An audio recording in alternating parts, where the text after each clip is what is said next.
The scream tore through Betty's diner at exactly 8:43 on a Saturday morning, sharp enough to slice through the clatter of breakfast dishes and the low hum of weekend conversations. Lily Thompson's small body went rigid in the corner booth, her hands flying to the left side of her head, fingers pressing hard against her ear as if she could physically push the pain back inside. Her mouth opened wide, releasing another sound that came from somewhere deep and primal, a place where 8-year-old children shouldn't have to reach. Rachel Morgan's hands froze mid-pour coffee, streaming past the cup's rim and pooling across the counter. She'd been watching the Thompson table from the moment they walked in 20 minutes ago. 6 months of Saturday mornings had taught her the pattern. The father always ordered black coffee and wheat toast. The daughter always pointed to the pancake special on the laminated menu, her small finger tapping twice for emphasis. They always took the corner booth by the window where the morning light fell, just right, where the little girl could see everyone approaching from the front. And every third or fourth visit this happened. Jake Thompson moved with the practiced efficiency of a man who'd navigated this crisis too many times to count. His leather vest creaked as he slid across the vinyl seat, gathering his daughter against his chest. 240 pounds of muscle and ink-covered skin, president of the Steel Vipers Motorcycle Club, reduced to helpless desperation by the suffering of one small child. His hands moved in quick, deliberate gestures, sign language flowing as naturally as breath. The rough calluses on his palms earned from years of motorcycle mechanics, and darker things formed words of comfort. His daughter couldn't hear but understood through years of silent conversation. Rachel set down the coffee pot with hands that trembled just enough to matter. She'd filled dozens of refills this morning, smiled through small talk with regulars who knew her name, and always left 20%. But her attention had never left that corner booth. The observation she'd been building over 6 months of careful watching suddenly crystallized into certainty that made her chest tight with something between conviction and terror. The pain always came from the left side. Always. Every single episode she'd witnessed, and she'd counted 11, began with Lily's hand reaching for her left ear, her small head tilting at that specific angle, 45 degrees clockwise, as if the shift in position might somehow ease the pressure building behind her eardrum. The right ear never drew her attention, never warranted even a passing touch. Just the left, always the left, with that particular tilt Rachel had watched repeat itself so many times she could now predict it 3 seconds before it happened. Betty Sanders emerged from the kitchen, 70 years of diner wisdom etched into the lines of her face, a dish rag still clutched in flour-dusted hands. She caught Rachel's eye and gave a slight shake of her head. They had had this conversation before, whispered during late-night closing shifts when the last customer had gone, and only the hum of the refrigerator filled the silence. Betty had served the Thompsons since Lily was 3 years old. She'd watched the little girl master sign language, learn to read lips with uncanny accuracy, navigate a hearing world with grace that broke your heart if you paid attention. She'd also watched Rachel watch them, had seen the waitress taking mental notes with an intensity that suggested something more than casual interest. The other patrons tried not to stare.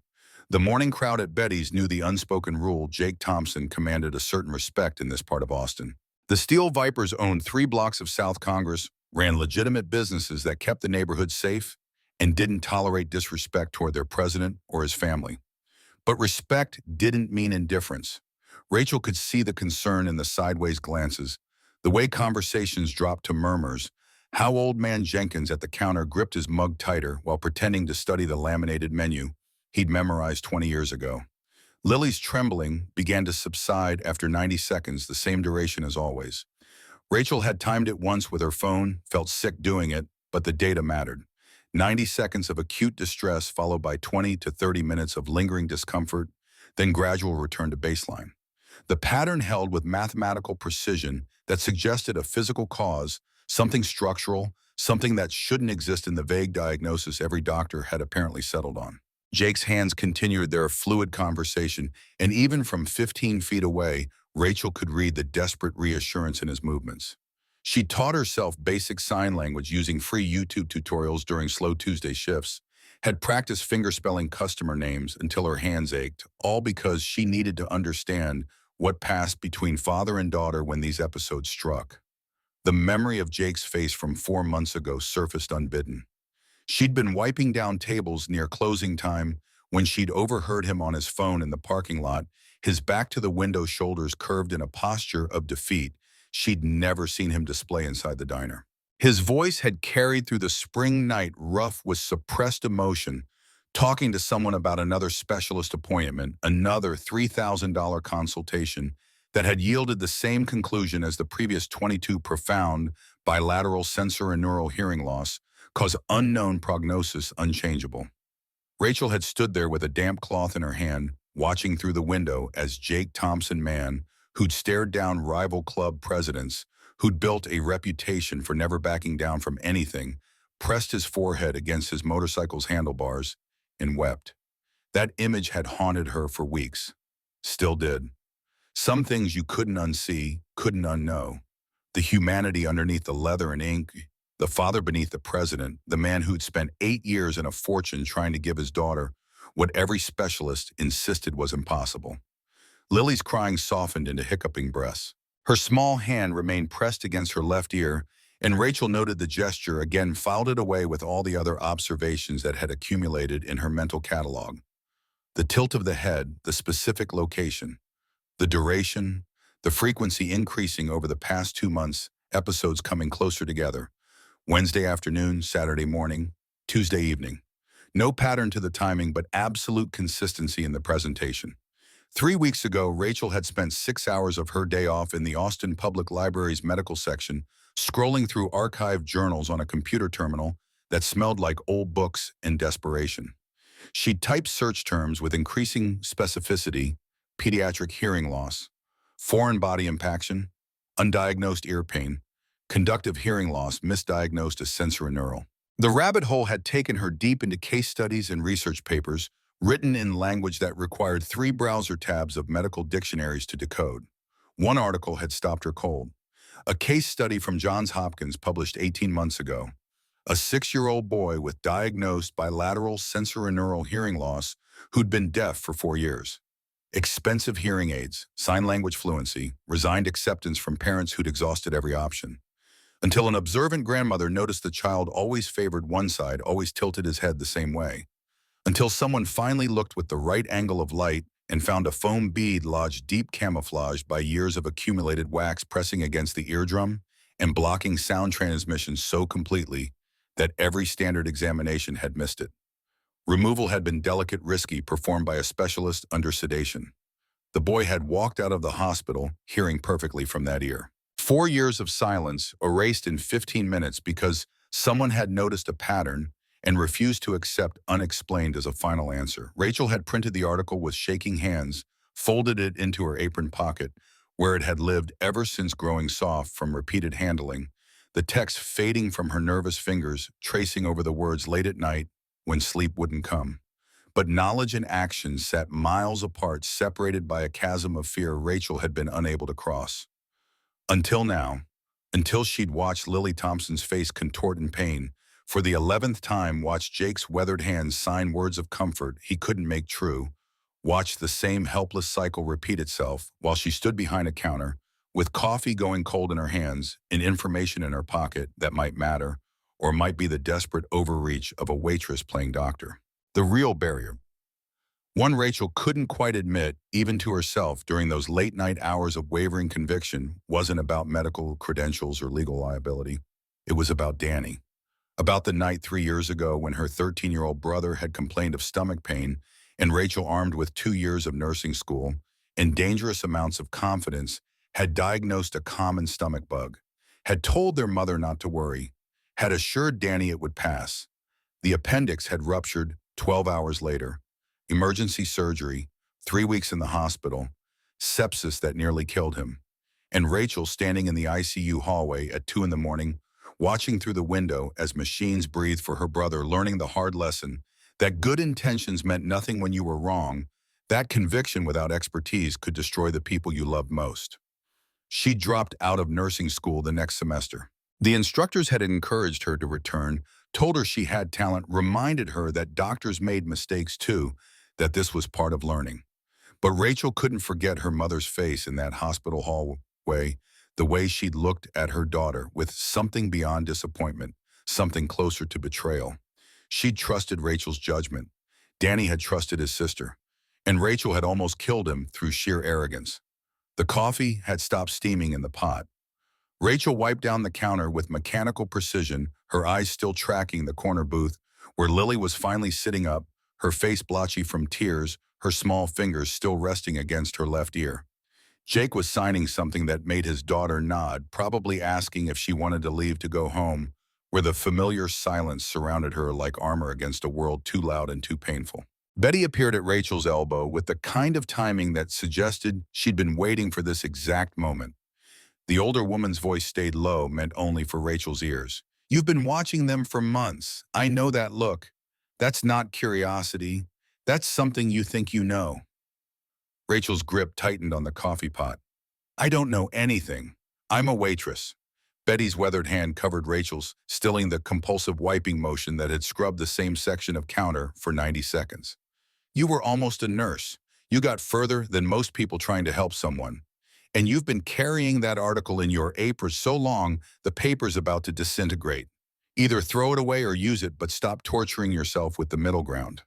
The words landed with surgical precision because Betty had a gift for that, for seeing through the defenses people built and speaking directly to the truth underneath. Rachel had told her about Danny one night after closing 3 whiskeys deep into a bottle Betty kept under the counter for emergencies. Had confessed the guilt that woke her at 3 in the morning, the certainty that she'd forfeited any right to trust her own judgment about medical matters, that she was dangerous with just enough knowledge to hurt people and not enough to help them. Betty had listened without interruption, had poured another whiskey, and then delivered her verdict. "The only thing more dangerous than knowing a little is refusing to use what you know when someone's suffering in front of you." Jake was helping Lily stand now, his large hand gentle on her back, guiding her from the booth with protective care that made Rachel's chest ache. In another minute, they'd be gone. Another Saturday morning would end with that little girl in pain and her father helpless to prevent it. And Rachel would go back to refilling coffee and pretending she hadn't noticed patterns that medical degrees had somehow missed. Danny's face surfaced in her memory, pale against hospital sheets, tubes running from his arms, monitors beeping their steady warning that his body was fighting an infection that shouldn't have progressed so far. Her mother's voice hollow with exhausted fear. "How could you be so sure? How could you tell me not to worry?" But there was another memory, one Rachel had tried to ignore because it complicated the narrative she'd built around her own failure. 2 weeks after Danny came home from the hospital, still weak but recovering, he'd found her crying in the garage surrounded by discarded nursing textbooks. He'd sat down beside her skinny 13-year-old frame, still fragile from the ordeal, and said something she'd never forgotten. "You made a mistake because you cared. That's different from not caring at all. Don't stop caring because you're scared of being wrong again." Lily and Jake were halfway to the door now. In 10 seconds, they'd be out and in the parking lot, climbing onto Jake's Harley, the little girl's arms wrapped tight around her father's waist as they rode home to familiar silence and unending pain. In 10 seconds, Rachel could let them go, could maintain her safe distance, her waitress neutrality, her carefully constructed buffer between knowledge and action. The decision moved through her like electricity, shorting out every logical objection, bypassing 3 years of self-imposed caution. Her feet carried her from behind the counter before conscious thought caught up with motion. The article in her apron pocket felt like it weighed 10 pounds. Her heart slammed against her ribs hard enough to hurt. Every instinct screamed to turn back, to return to safety, to remember what happened the last time she'd trusted her observations against better judgment. But Lily Thompson's pain-twisted face overrode every warning. The pattern was too consistent, too specific, too perfectly aligned with that case study from Johns Hopkins. And if Rachel was wrong, she'd survived the embarrassment. She'd survived worse. But if she was right, if she stayed silent, she'd be choosing cowardice over conviction, choosing her own comfort over a child's suffering. That wasn't survivable. Not the kind of survival that let you meet your own eyes in the mirror. Jake had his hand on the door, Lily tucked against his side, when Rachel's voice cut through the diner's ambient noise. The words came out steadier than she felt. "Mr. Thompson, I need to talk to you about Lily's pain." Jake turned slowly. The president of the Steel Vipers Motorcycle Club didn't do quick movements, didn't show surprise, easily had trained himself to react with measured deliberation to everything from business negotiations to direct threats. But something in Rachel's tone made him pause, hand still resting on the door handle, his body positioned protectively between his daughter and whatever this interruption might bring. His voice carried the practiced neutrality of a man who'd learned to assess situations before committing to responses. "We appreciate your concern, Rachel, but we've got this handled." Rachel closed the distance between them, very aware that every eye in the diner was now locked on this interaction, that she was crossing professional boundaries that couldn't be uncrossed, that this moment would define something she couldn't yet name. She positioned herself where Lily could see her face clearly, where the little girl could read her lips if she chose to pay attention. The next words required every ounce of courage Rachel possessed, every lesson learned from watching Danny's chest rise and fall, with mechanical assistance, every moment of 3 years spent running from her own judgment. "I've been watching Lily's episodes for 6 months, timing them, mapping them, and there's something the doctors might have missed." Jake's expression shifted from neutral to guarded. "You're a waitress. No offense." None taken sat on Rachel's tongue, but she swallowed it because that automatic response would diffuse the tension she needed to maintain. "I'm a waitress with 2 years of nursing school and a brother who almost died because doctors missed something obvious. I know what it looks like when the pattern's right there and everyone's looking at the wrong thing." Betty had materialized behind the counter, her presence a silent anchor of support. The morning regulars had stopped pretending not to listen. Old man Jenkins had abandoned his coffee, entirely attention fixed on the scene unfolding near the door. The weight of observation pressed down from all directions, but Rachel kept her focus locked on Jake's face, watching him process this unexpected interruption from someone who'd only ever brought him coffee and taken his order. Jake's jaw tightened, a muscle jumping beneath the beard that covered most of his face. 23 specialists have examined my daughter, 23 doctors with fancy degrees from fancy schools. You think they've all missed something?" The question hung there heavy with challenge and desperate hope warring beneath the surface. Rachel recognized that particular cocktail of emotions because she'd felt it herself in that hospital hallway, that terrible space between wanting to believe and being too afraid to let yourself hope. She pulled the folded article from her apron pocket. The paper had gone soft from handling edges fraying, but the text remained legible. "Johns Hopkins. Case study published 18 months ago. 4-year-old boy with bilateral sensorineural hearing loss. 4 years of silence. Until someone noticed he always favored one side. Always tilted his head the same specific way." Rachel held the article out, watching Jake's eyes track from her face to the paper and back again. "Lily's pain always comes from her left ear. Always that specific tilt of her head. I've counted 11 episodes over 6 months, and the pattern never varies. That's not random. That's not unexplained. That's something physical, something localized, something that could be blocking sound transmission and causing pressure against her eardrum." Jake didn't take the article. His hand remained on the door, but his body had shifted slightly, attention fully engaged now rather than dismissive. "You're saying you think there's something lodged in her ear?" Rachel nodded, the motion small and precise. "I think there's a foreign object deep in her left ear canal. Something that's been there for years, covered in accumulated wax, positioned in a way that standard examinations might miss because they are not looking at the right angle with the right light. Something that could explain both the pain and the hearing loss in that ear." The silence stretched long enough for Rachel to question everything, long enough to wonder if she'd just destroyed the only job she had and any credibility she'd built in this community over 3 years of reliable service. Long enough to remember Danny's face and hear her mother's voice and feel the weight of being wrong about things that mattered. Lily had been watching Rachel's lips during this entire exchange, reading the conversation with the sharp attention of someone who'd learned to extract meaning from visual cues alone. Her small hand tugged on her father's vest, a gesture Rachel had seen before when the little girl wanted his attention. Jake looked down, and Lily's hands moved in quick, fluid sign language that Rachel couldn't follow entirely but understood the general plea behind the urgency. Jake's face softened instantly, the defensive posture melting into something more vulnerable. He turned back to Rachel with an expression that had aged 20 years in 30 seconds. "She says the pain is really bad today. Worse than usual. That she wants you to look." The trust implicit in that statement nearly buckled Rachel's knees. An 8-year-old child who'd spent her entire conscious life in silence, who'd endured countless medical examinations and procedures, was asking to let a waitress examine her based on nothing but overheard conversation and desperate hope. Rachel met Lily's eyes directly, saw the intelligence and pain and courage looking back at her, and made a silent promise that this trust wouldn't be betrayed. Not like Danny, not like the last time Rachel had been so certain she was right. Jake seemed to come to some internal decision, the kind that rippled through his entire frame like a physical shift. What exactly are you proposing?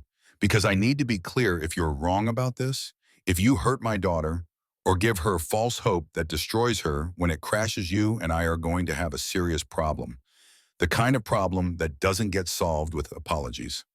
The threat landed without malice, just statement of fact from a father who'd already exhausted hope too many times to let it poison his daughter again. Rachel understood the weight behind those words, respected them, even because they came from the same place as her own caution, the same knowledge that good intentions could cause profound harm. She pulled out her phone, opened the flashlight app with fingers that only trembled slightly. I want to examine her ear with proper light and angle, that's all. Just look. If I'm wrong, I'll never speak of this again. If I'm right, if there's something there, we'll need to make decisions about extraction. But first, we need to know if my observation has any basis in reality. Betty's voice cut in from behind the counter, addressing Jake directly with the authority of someone who'd known him since before the Steel Vipers existed, since he was just another kid from the neighborhood trying to find his way. Jake Thompson, I've watched Rachel notice things about my customers that I've missed after 40 years in this business. She knew Mrs. Patterson had diabetes before Mrs. Patterson did spotted it from the way she was eating her pie. She caught that Jenkins was having eye trouble 6 months before his optometrist diagnosed cataracts. The girl pays attention. That counts for something. Jake's eyes moved between Betty, Rachel, and his daughter, weighing variables Rachel couldn't guess at, calculating risks that probably exceeded her understanding of what this moment actually meant for him. The Steel Vipers president, the father, the man who'd spent 8 years and a fortune chasing impossible cures, standing in a diner doorway, trying to decide whether to trust a waitress with his daughter's well-being. Lily's hand tugged on his vest again, more insistent this time, and her fingers moved in sign language that even Rachel could read. Please. Something broke in Jake's face, some final wall of resistance, crumbling under the accumulated weight of his daughter's suffering and the faint, desperate possibility that this stranger might see what expensive experts had missed. He nodded once, sharp and decisive, the motion of a man committing fully once the decision was made. His voice came out rough, scraped, raw by emotion he was barely containing. Okay, we do this. But Rachel, I'm trusting you with the most important thing in my world. Don't make me regret it. Rachel nodded, throat too tight for words, and gestured back toward the corner booth they'd just left. Betty was already moving, flipping the open sign to closed, and pulling the blinds on the front windows, creating privacy in a space that had never been private before. The other patrons filed out quietly, Old Man Jenkins pressing a 20 into Betty's hand and squeezing her shoulder in a gesture of support that needed no words. Within 3 minutes, the diner held only 4 people, Betty, Jake, Lily, and Rachel. The morning sun, streaming through gaps in the blinds, painted stripes across the linoleum floor. The coffee maker gurgled its last cycle, then fell silent. Somewhere in the kitchen, the refrigerator hummed its eternal note. Rachel guided Lily back to the corner booth, her movements careful and deliberate, making sure the little girl could see everything she was doing. She activated her phone's flashlight and knelt beside the booth, bringing herself to eye level with her patient. Because that's what Lily had become in the span of 5 minutes. Not a customer's daughter, not a regular, but someone who'd placed trust in Rachel's observations and was waiting to see if that trust had been earned. Betty appeared with rubbing alcohol and clean towels. Practical woman preparing for whatever came next. Jake positioned himself directly opposite Rachel, close enough to intervene instantly, if needed, his entire body coiled with tension that made the air feel dense. Rachel took a breath that filled her lungs completely, held it for 3 counts, released it slowly. The technique she'd learned in nursing school for steadying hands before procedures, for clearing panic that could cause mistakes. Danny's face flashed through her mind, but she pushed it aside. This wasn't about her fear. This was about a little girl who'd spent 8 years in pain and silence because nobody had looked at the right angle. She leaned in slowly, giving Lily time to adjust, to pull away if she wanted. The little girl stayed perfectly still, her dark eyes fixed on Rachel's face with absolute trust that felt like physical weight. The first examination revealed nothing unusual. Standard ear canal, healthy pink tissue, natural shadows and curves. Rachel adjusted her angle slightly, tilted the phone's light, tried different approaches. Still nothing. The familiar panic began creeping up her spine, the certainty that she'd been wrong, that this was Danny all over again, that she'd let conviction override reality and was about to humiliate herself and devastate this family with false hope. Then she remembered Lily's head tilt, that specific 45-degree angle clockwise that the little girl maintained during her pain episodes. Rachel shifted her own head to match that exact position, adjusted the light to follow the line of sight that angle created, and suddenly the beam caught something different. Deep in the ear canal, nearly at the eardrum, was a mass. Not wax, not entirely. The texture was wrong, the color slightly off, darker than natural buildup should be. Something foreign wrapped in layers of accumulated debris, compressed against delicate tissue, blocking sound transmission, and causing pressure that probably spiked with changes in altitude or temperature, or a dozen other variables Rachel couldn't identify. Her breath caught audibly. Jake's hand immediately gripped the edge of the table, every muscle in his frame tensing for action. Rachel pulled back slightly, her heart hammering so hard she could feel the pulse in her throat. The words came out barely above a whisper, shaky with adrenaline and vindication and terror at being right. "Mr. Thompson, I need you to look at this. I need confirmation I'm not seeing what I want to see." She handed him the phone, positioned his head at the exact angle she'd discovered, guided the light to hit precisely right. Jake looked, his breath going still, his weathered face draining of color as he saw what Rachel had found, what 23 specialists had apparently missed, what had been causing his daughter pain in silence for years. When he pulled back, his voice came out destroyed. "What is that?" Rachel's nursing school training kicked in the clinical assessment she'd been taught to deliver calmly and clearly. "I think it's a foreign object, probably inserted when Lily was very young, too young to remember. It's been there for years, accumulating wax around it, getting compressed deeper as her ear canal grew. It's positioned against her eardrum, blocking sound transmission and causing pain when pressure builds. That's why standard examinations missed it. It's deep, it's camouflaged, and it requires this exact angle of light to see clearly." Jake's hand was shaking now, trembling against the table in a way Rachel suspected this man rarely allowed himself to show. Every doctor looked. Every single one. How the fuck did they all miss this? The anger in his voice wasn't directed at Rachel. She understood that. It was the rage of a father who'd spent 8 years watching his daughter suffer, who'd paid small fortunes to people who should have caught at this, who'd been told over and over that nothing could be done when something had been there all along, lodged in plain sight if anyone had just looked at the right angle. Betty's hand landed on Jake's shoulder, grounding him before the fury could spiral. Rachel kept her attention on Lily, on the little girl who'd been watching this exchange with increasing awareness that something important was happening, that the adults around her had discovered something. Jake's hands moved in sign language, explaining to his daughter what Rachel had found. Lily's eyes went wide, her small hand instinctively reaching for her left ear, fingers hovering without touching, as if suddenly aware that something alien had been living there all along. When Jake looked back at Rachel, his face had transformed from anger to something more complex, more dangerous. Hope mixed with terror, the deadly combination that came when you'd been beaten down enough times that wanting something good felt like tempting fate. His voice came out rough, loaded with the weight of 8 years of disappointment and desperate need. "Can you remove it?" And there it was, the question Rachel had been dreading since she'd decided to approach them. The moment where observation became action, where identifying a problem meant she had to either attempt a solution or admit her limitations. The choice Danny's emergency had taught her to fear the leap from knowledge to intervention that carried consequences she'd lived with every day for 3 years. Rachel met Jake's eyes, directly refusing to let him see the panic churning beneath her surface calm. "I believe I can, but Mr. Thompson, this is delicate. If I push it deeper, if I damage the eardrum, I could make things worse. We should really get her to an ENT specialist right now." Jake's response came fast and flat, no room for negotiation. "No, Sarah has episodes like this all the time. The pain subsides after an hour or two. By the time we get to a specialist, make an appointment, actually get seen, it'll be days. And you said it yourself, they've all missed it. Every single one. But my daughter has lived in pain and silence for 8 years because trained professionals with fancy equipment missed what a waitress spotted in 5 minutes with a phone flashlight. He leaned forward, his presence filling the space between them with intensity that made Rachel's breath catch. If you think you can help her, if you believe you can do this safely, then I'm asking you to try one. I'm asking you to help my little girl, please. The please broke something in Rachel's chest, that single word carrying 8 years of accumulated desperation stripped of pride or pretense. Just a father begging someone to ease his daughter's suffering.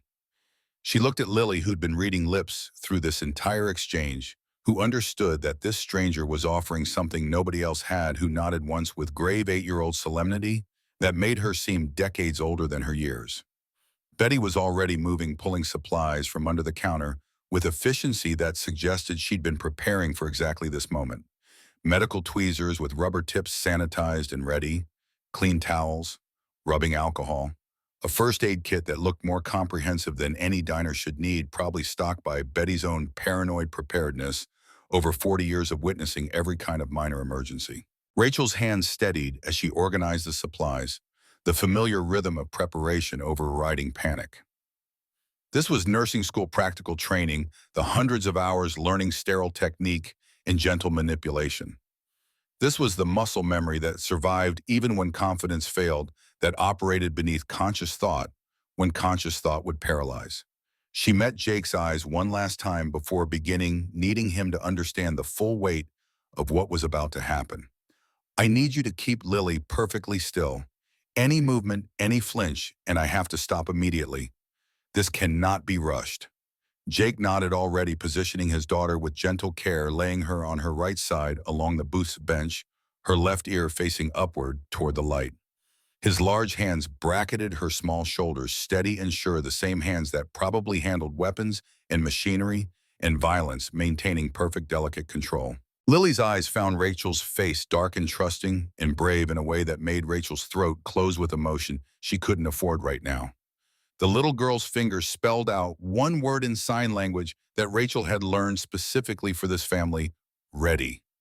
Rachel picked up the tweezers, tested their grip, adjusted the angle of light Betty was holding with steady hands. Every lesson from nursing school filtered through her uninternet, every warning about ear canal procedures, every memorized detail about the delicate structure of the human ear and how easily it could be damaged.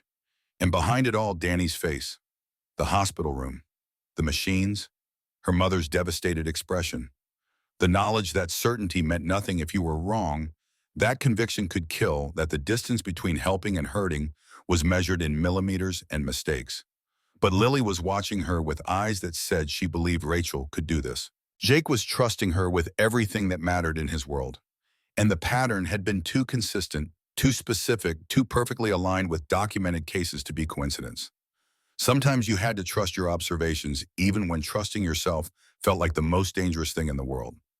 Rachel inserted the tweezers, slowly following the ear canal's natural curve, moving millimeter by careful millimeter toward the mass she'd identified.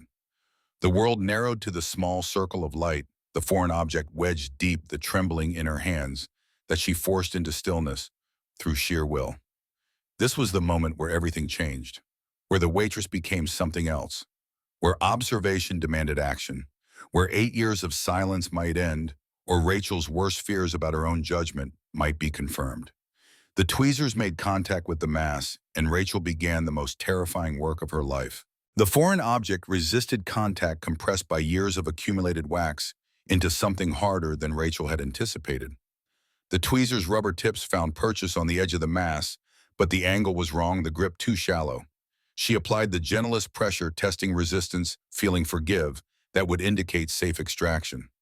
Lily's body remained absolutely still beneath Jake's steadying hands. The little girl had locked every muscle, 8 years old, and demonstrating control that most adults couldn't maintain.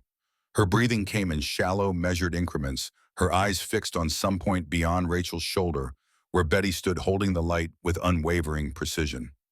Rachel adjusted the tweezers, fractionally seeking better leverage. The ear canal's natural curve complicated access, requiring her to work at an angle that strained her wrist. Sweat beaded along her hairline despite the diner's air conditioning. The world had compressed to this tiny space, the circle of light, The dark mass, the millimeter by millimeter progression that felt simultaneously too fast and impossibly slow. The mass shifted slightly under pressure. Rachel's breath caught. This was good. This meant the object wasn't embedded in tissue, wasn't attached to anything that would tear during removal. She increased pressure infinitesimally, working the tweezers deeper to find a more secure grip. Then Lily's body jerked. The spasm came without warning, involuntary and violent pain, overriding the little girl's determination to remain motionless. Her head twisted sharply to the left, away from the pressure Rachel had been applying, and the foreign object, momentarily dislodged by the tweezer's contact, shifted deeper into the ear canal, sliding past the point where Rachel could see it clearly disappearing toward the eardrum with sickening finality. Rachel yanked the tweezers out immediately, her heart slamming against her ribs so hard it hurt. The movement had taken maybe half a second, but the damage was done. She'd pushed the obstruction deeper instead of extracting it. She'd made everything worse. Jake's hands tightened on Lily's shoulders, his face draining of color, as he watched his daughter's expression twist with intensified pain. The little girl's mouth opened in a cry that came out broken and desperate, her small hands flying to her left ear, pressing hard as if she could somehow reach inside and fix what Rachel had destroyed. Betty's grip on the phone wavered, the light beam jumping across the booth before she steadied it again. Her voice came out tight. "Rachel, what just happened?" Rachel couldn't answer immediately. Her throat had closed around words that wouldn't form, her mind screaming recriminations that drowned out everything else. Danny's face superimposed itself over Lily's hospital machines, replaced the diner's ambient noise, and the crushing certainty of having been catastrophically wrong settled over her like physical weight. Jake's voice cut through the panic-controlled, but carrying an edge that promised violence if the wrong words came next. "Rachel, tell me what happened. Right now." She forced herself to meet his eyes, forced herself to speak past the terror clogging her airways. She moved. The pain made her jerk away, and the object slid deeper. "I lost visual contact with it, and it's pushed further in than it was before." The silence that followed lasted maybe 3 seconds, but stretched into eternity. Jake's face transformed through a rapid succession of emotions: shock, fury, fear, and something darker that Rachel recognized as the specific rage that came when someone hurt your child intentionally or otherwise. His entire body coiled with tension that suggested imminent explosion. Betty moved first, her weathered hand landing on Jake's arm with surprising strength. "Don't. Not yet. Let's assess the damage before we assign blame." But Jake wasn't looking at Betty. His attention had locked onto Rachel with laser focus, and she could see the president of the Steel Vipers beneath the father's desperation, the man who'd built a reputation on never tolerating threats to his family. His voice came out deadly quiet, the kind of soft that preceded violence in people who knew how to inflict it efficiently.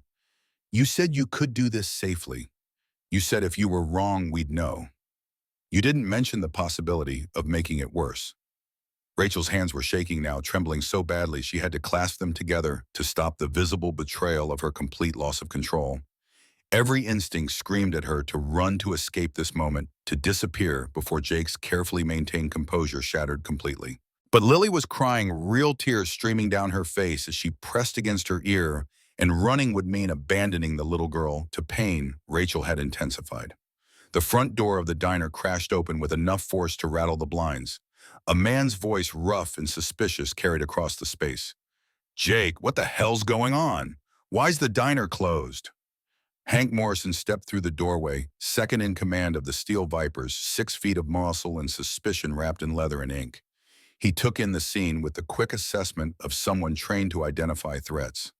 Lily crying Jake's coiled fury, Rachel's obvious distress, Betty's tense positioning between them. His expression hardened immediately. "Someone want to tell me why the president's daughter is in pain and this waitress looks guilty as hell?" Jake's jaw clenched so hard Rachel could hear his teeth grinding.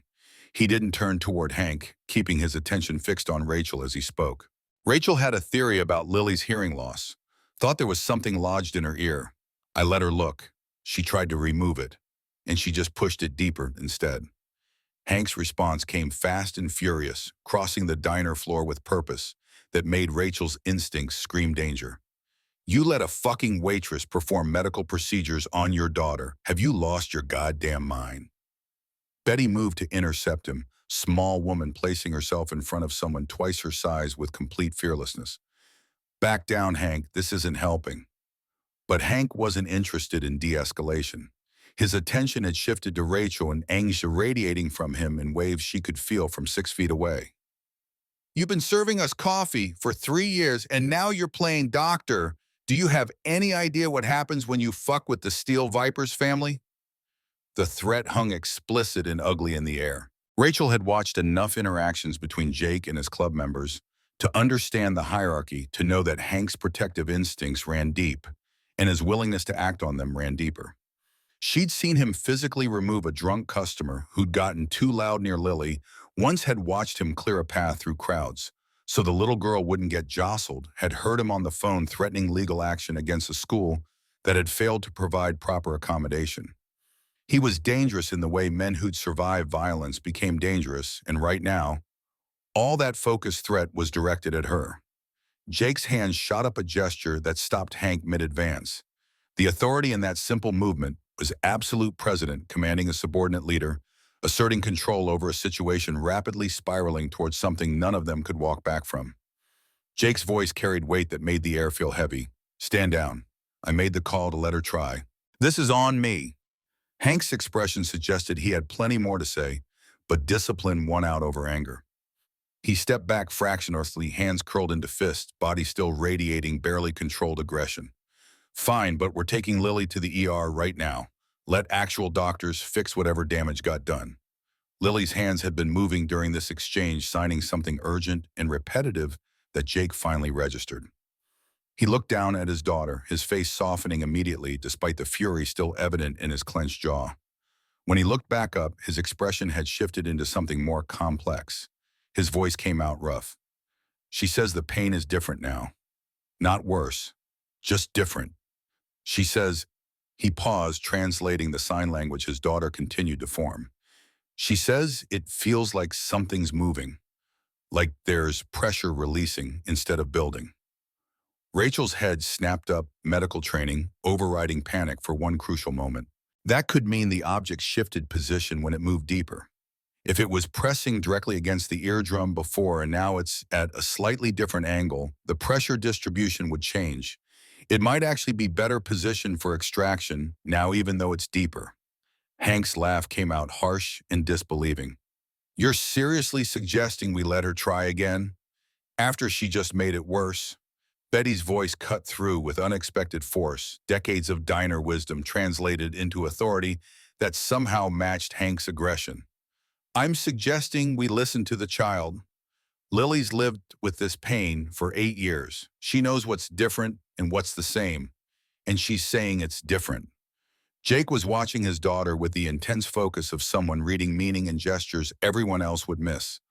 Lily's hands moved again, slower this time, deliberate. Her face had shifted from acute pain to something closer to discomfort still present, but no longer overwhelming. Her fingers spelled out words Rachel had learned, try again. The trust implicit in that request shattered something in Rachel's chest.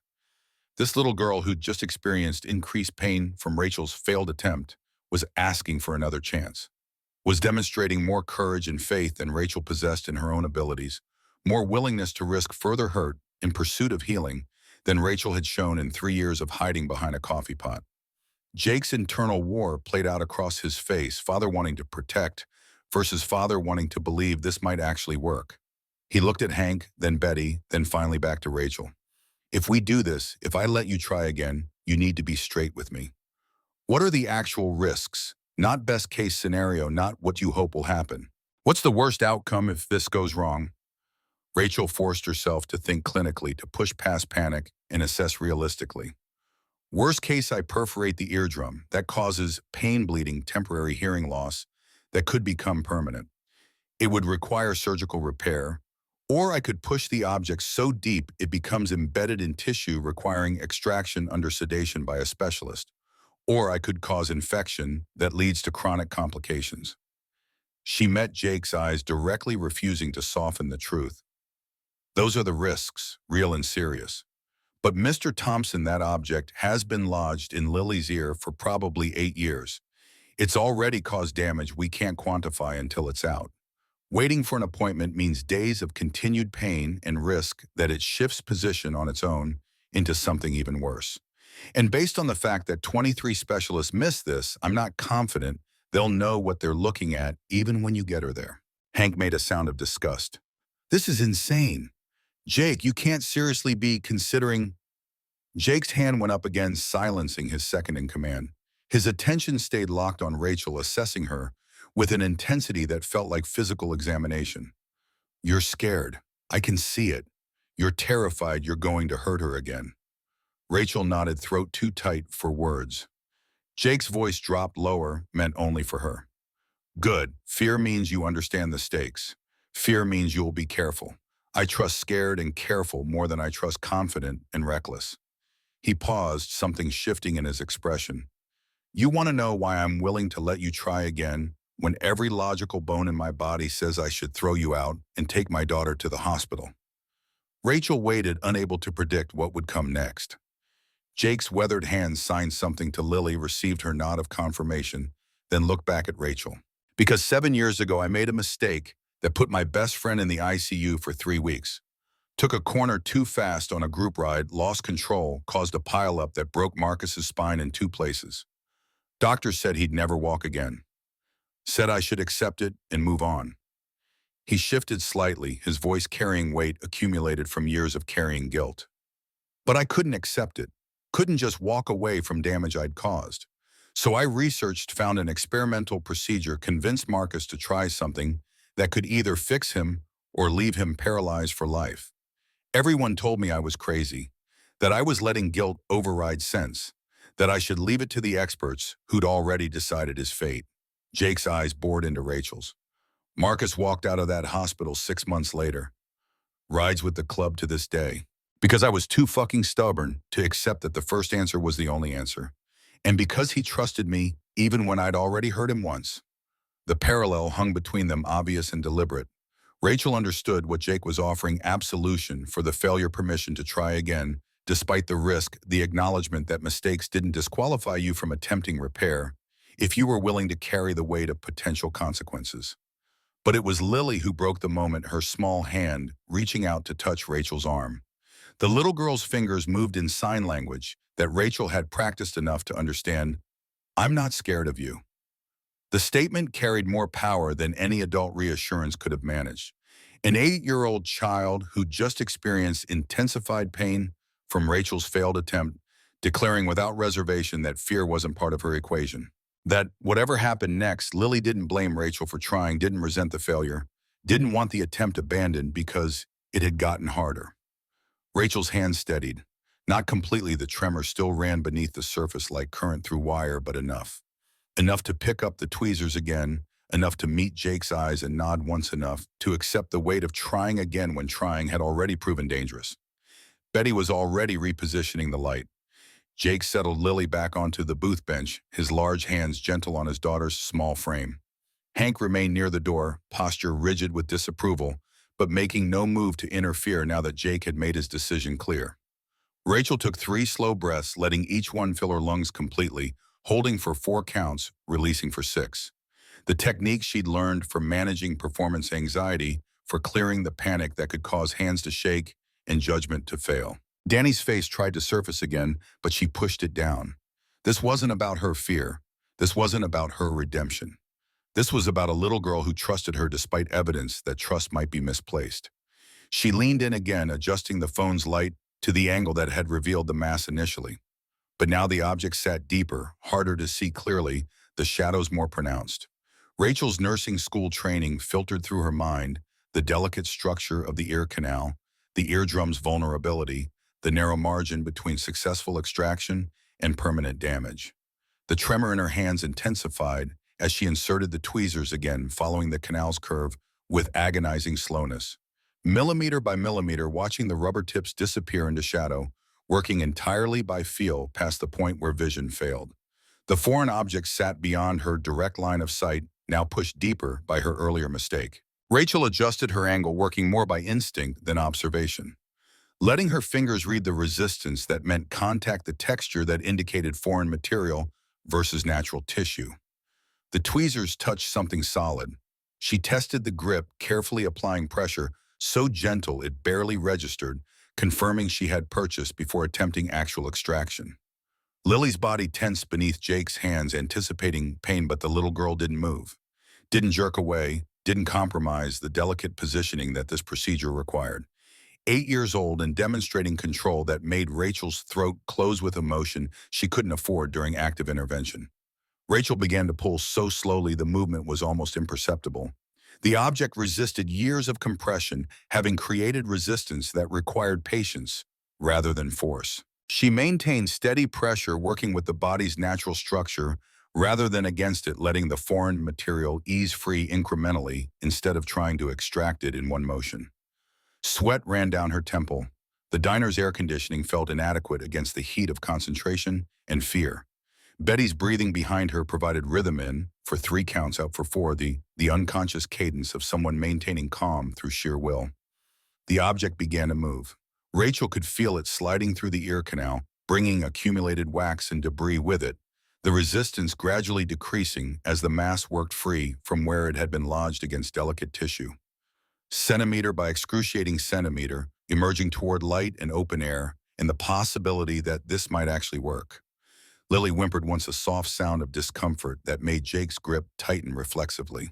Rachel froze immediately, waiting, assessing whether the pain indicated damage or just the natural response to pressure in a sensitive area. The little girl's hand signed something quick, and Jake's rough voice translated, "Keep going, she's okay." Rachel continued, every nerve ending focused on the feedback, traveling through the tweezers into her fingers. The texture of the object suggested foam of some kind, compressed and hardened by years of wax accumulation. The shape felt circular, maybe 5 millimeters in diameter, small enough to fit through a toddler's exploring fingers, but large enough to completely block the narrow ear canal. And then, after what felt like hours but was actually 90 seconds of continuous extraction, the mass came free. Rachel held it up to the light. Betty provided her hand, shaking so badly the object trembled in the tweezer's grip. A foam earplug, the kind adults use for sleeping or noise reduction, completely encased in darkened wax that had accumulated over years. The original bright color had turned nearly black, compressed into something that looked more like a stone than synthetic material. Betty's breath came out in a rush. Jesus Christ, that thing was in her ear this whole time. Jake stared at the object with an expression Rachel couldn't quite read, horror, relief, fury, and something deeper that might have been grief for all the years his daughter had suffered, while this tiny piece of foam blocked her hearing and caused chronic pain. His voice came out rough. How did it even get in there? Rachel's clinical assessment came automatically, nursing school training, overriding emotional reaction. She probably found it when she was a baby, 6 to 8 months old. At that age, children explore everything by touch and mouth. If you kept earplugs somewhere accessible, she could have picked one up and inserted it before anyone noticed. Once it was in deep enough, it would have been difficult to see without the right angle of light. And as her ear canal grew, the object got pushed deeper and covered in wax that camouflaged it completely. Jake's face had gone pale, his weathered features showing every year of age and more. I used those. Back when Lily was a baby, I was working long shifts at the garage trying to build the business. I'd sleep with earplugs because the noise from the street kept waking me up. Kept them on the nightstand right where she could have reached them from her crib. The guilt in his voice was visceral, the realization that his daughter's 8 years of suffering had originated from his own carelessness, from a simple convenience he'd never thought to secure against a curious infant. Rachel recognized that particular brand of self-recrimination because she'd lived with it herself, understood how it could eat through your sense of competence and leave nothing but hollow certainty that you'd failed someone who depended on you. But there was no time to address Jake's spiral because Lily hadn't moved since the extraction. The little girl lay perfectly still on the booth bench, eyes open but fixed on nothing, her expression blank in a way that made Rachel's medical training scream warnings about shock or neurological complications. Jake noticed at the same moment his hands moving to his daughter's face. "Lily, baby, are you okay? Can you hear me?" The silence stretched, broken only by the diner's ambient noise, refrigerator hum, air conditioning cycling the distant sound of traffic beyond the closed blinds. Lily's eyes remained unfocused, her breathing shallow and rapid, small chest rising and falling, with a rhythm that suggested something beyond ordinary calm. Rachel leaned closer, checking pupil dilation, looking for signs of physical distress that would indicate immediate medical crisis. "Lily, if you can hear me, squeeze your dad's hand." No response. The little girl's fingers remained slack in Jake's grip. Hank had moved closer to the booth now, his earlier anger replaced by visible concern. Betty's hand had gone to her mouth, eyes wide with fear that whatever Rachel had done during extraction had caused damage. They couldn't see something internal and catastrophic. Then Lily's face began to change. The blank expression cracked, first confusion replacing shock, her eyes focusing and refocusing as if trying to locate something invisible. Her head turned slightly, tracking movement nobody else could perceive, her attention darting from the refrigerator to the door to the ceiling with increasing agitation. Jake's voice rose in pitch. "Rachel, what's happening to her?" But Rachel understood medical training, connecting symptoms to explanation with sudden clarity. She's processing sound. For the first time in 8 years, maybe the first time in her conscious memory, her left ear is transmitting auditory information to her brain. She's overwhelmed by sensory input she doesn't know how to interpret yet. Lily's hands flew to both ears, pressing against them, as if she could somehow control the flood of information suddenly pouring into previously silent receptors. Her mouth opened and a sound emerged, part gasp, part cry, entirely involuntary. And for the first time in her conscious life, Lily heard her own voice. The effect was instantaneous and profound. The little girl's eyes went impossibly wide, her expression cycling through shock, wonder, confusion, and something approaching fear at the alien experience of sound production in simultaneous perception. Her lips moved, testing, and she whispered one word that came out tentative and perfect and absolutely devastating. "Daddy." Jake made a sound somewhere between a shriek and a laugh, pulling his daughter into his arms, so fast Rachel barely had time to move out of the way. The big man cradled his child against his chest, his weathered face crumpling, as 8 years of desperate hope and resigned acceptance collided with the reality of his daughter speaking and hearing simultaneously for the first time. Lily was crying now, overwhelmed, tears streaming down her face as her brain struggled to process the explosion of auditory input. Every sound in the diner, the refrigerator's mechanical hum, the air conditioning's steady rush, Hank's sharp intake of breath, Betty's quiet weeping, the traffic noise filtering through walls, all of it hit the little girl's consciousness, without filter, without the gradual accumulation that built most people's understanding of their acoustic environment. Her voice came out louder than she probably intended, no internal calibration for volume. "I can hear. Daddy, I can hear you. I can hear me. I can hear everything." Jake's response got lost in the raw emotion overtaking his carefully controlled composure. He held Lily tighter, his shoulders shaking, years of accumulated fear and helplessness and desperate prayer, finding release through tears he'd probably never allowed himself in front of his daughter before. The president of the Steel Vipers, the man who had built a reputation on never showing weakness, broke apart completely in a diner booth while his daughter discovered sound. Betty had her hand pressed over her mouth, tears running freely down weathered cheeks. Hank stood frozen near the door, his earlier aggression completely abandoned, staring at the scene with an expression that suggested he was witnessing something beyond his capacity to process. Even through his suspicion and protective instinct, the reality of what had just occurred penetrated deeply enough to render him speechless. Rachel sat back on her heels, tweezers still clutched in trembling hands, the foam earplug held in rubber tips like evidence of something impossible made real. Her mind felt blank shock and relief and residual terror combining into numbness that prevented coherent thought. She'd done it. She'd actually done it.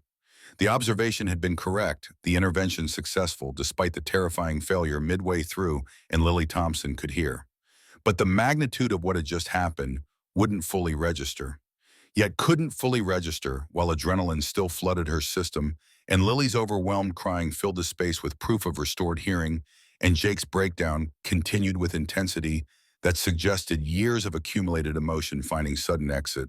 The diner's front door opened again, admitting a woman Rachel had never seen before. Mid-50s professional attire, carrying herself with the particular confidence of someone accustomed to authority.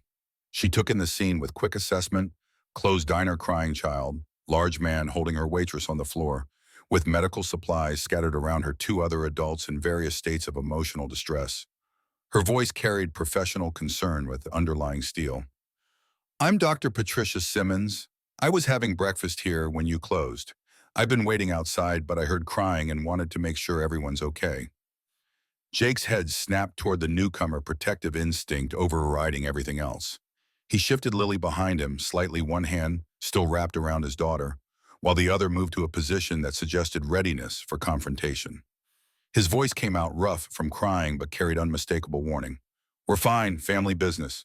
Dr. Simmons' gaze moved across the scene again, professional assessment taking in details most people would miss. Her attention lingered on the medical supplies, the foam earplugs still clutched in Rachel's tweezers, Lily's tear-streaked face, and the way the little girl's hands kept moving to her ears with confused wonder. The doctor's expression shifted into something more complex. I'm an ENT specialist. I was 3 booths over when you closed the diner. I heard parts of the conversation, saw what just happened through the gap in the blinds. She paused, her voice taking on weight. And I need to tell you something, Mr. Thompson. I examined your daughter 3 years ago at Austin Medical Center. I was one of the 23 specialists who told you nothing could be done. The silence that followed was absolute. Jake's face transformed through several emotions too quickly to track, landing on something between fury and disbelief. Hank took a step forward, his earlier protective aggression returning full force.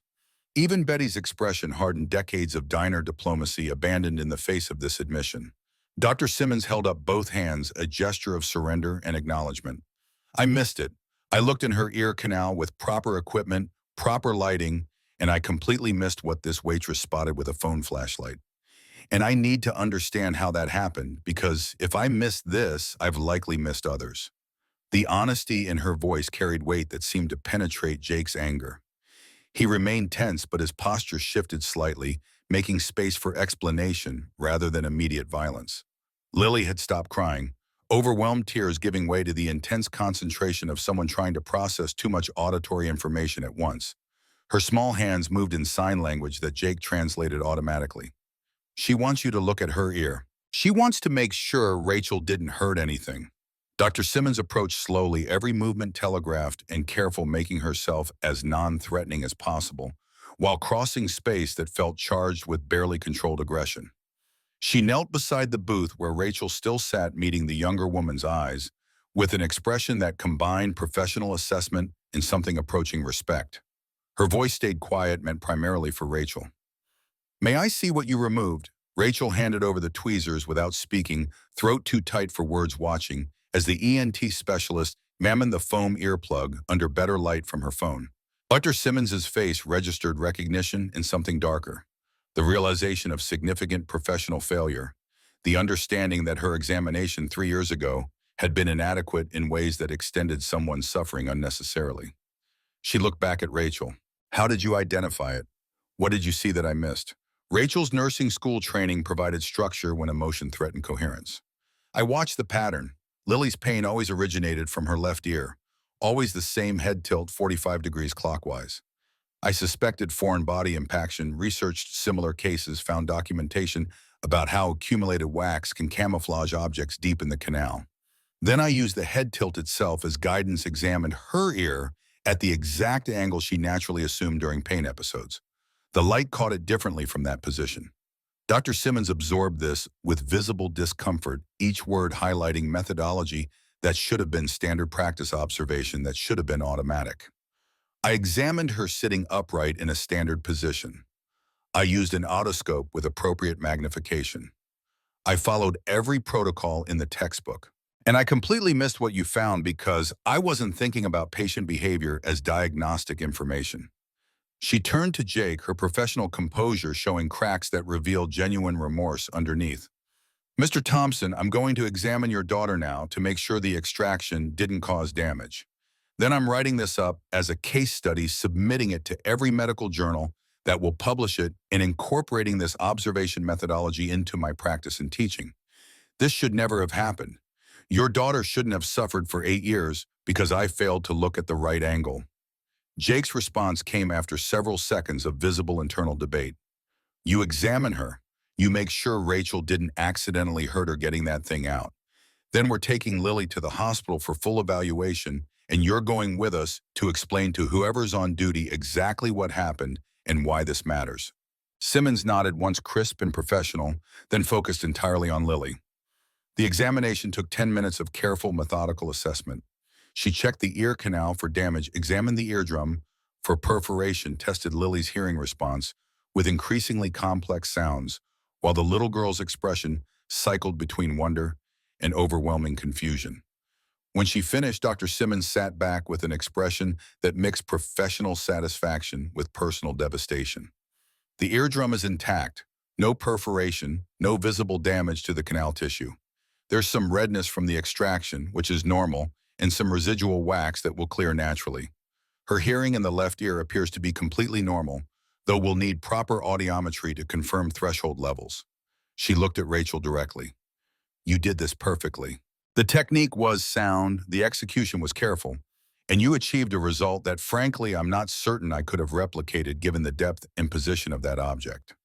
The validation landed strangely praised from someone whose professional failure had extended Lily's suffering, but whose expertise now confirmed Rachel's success. Rachel nodded acknowledgement, but couldn't form words. Emotions still too close to the surface. The reality of what had just occurred too large to process while surrounded by people whose lives had just fundamentally changed. Jake stood gathering Lily into his arms with gentle efficiency.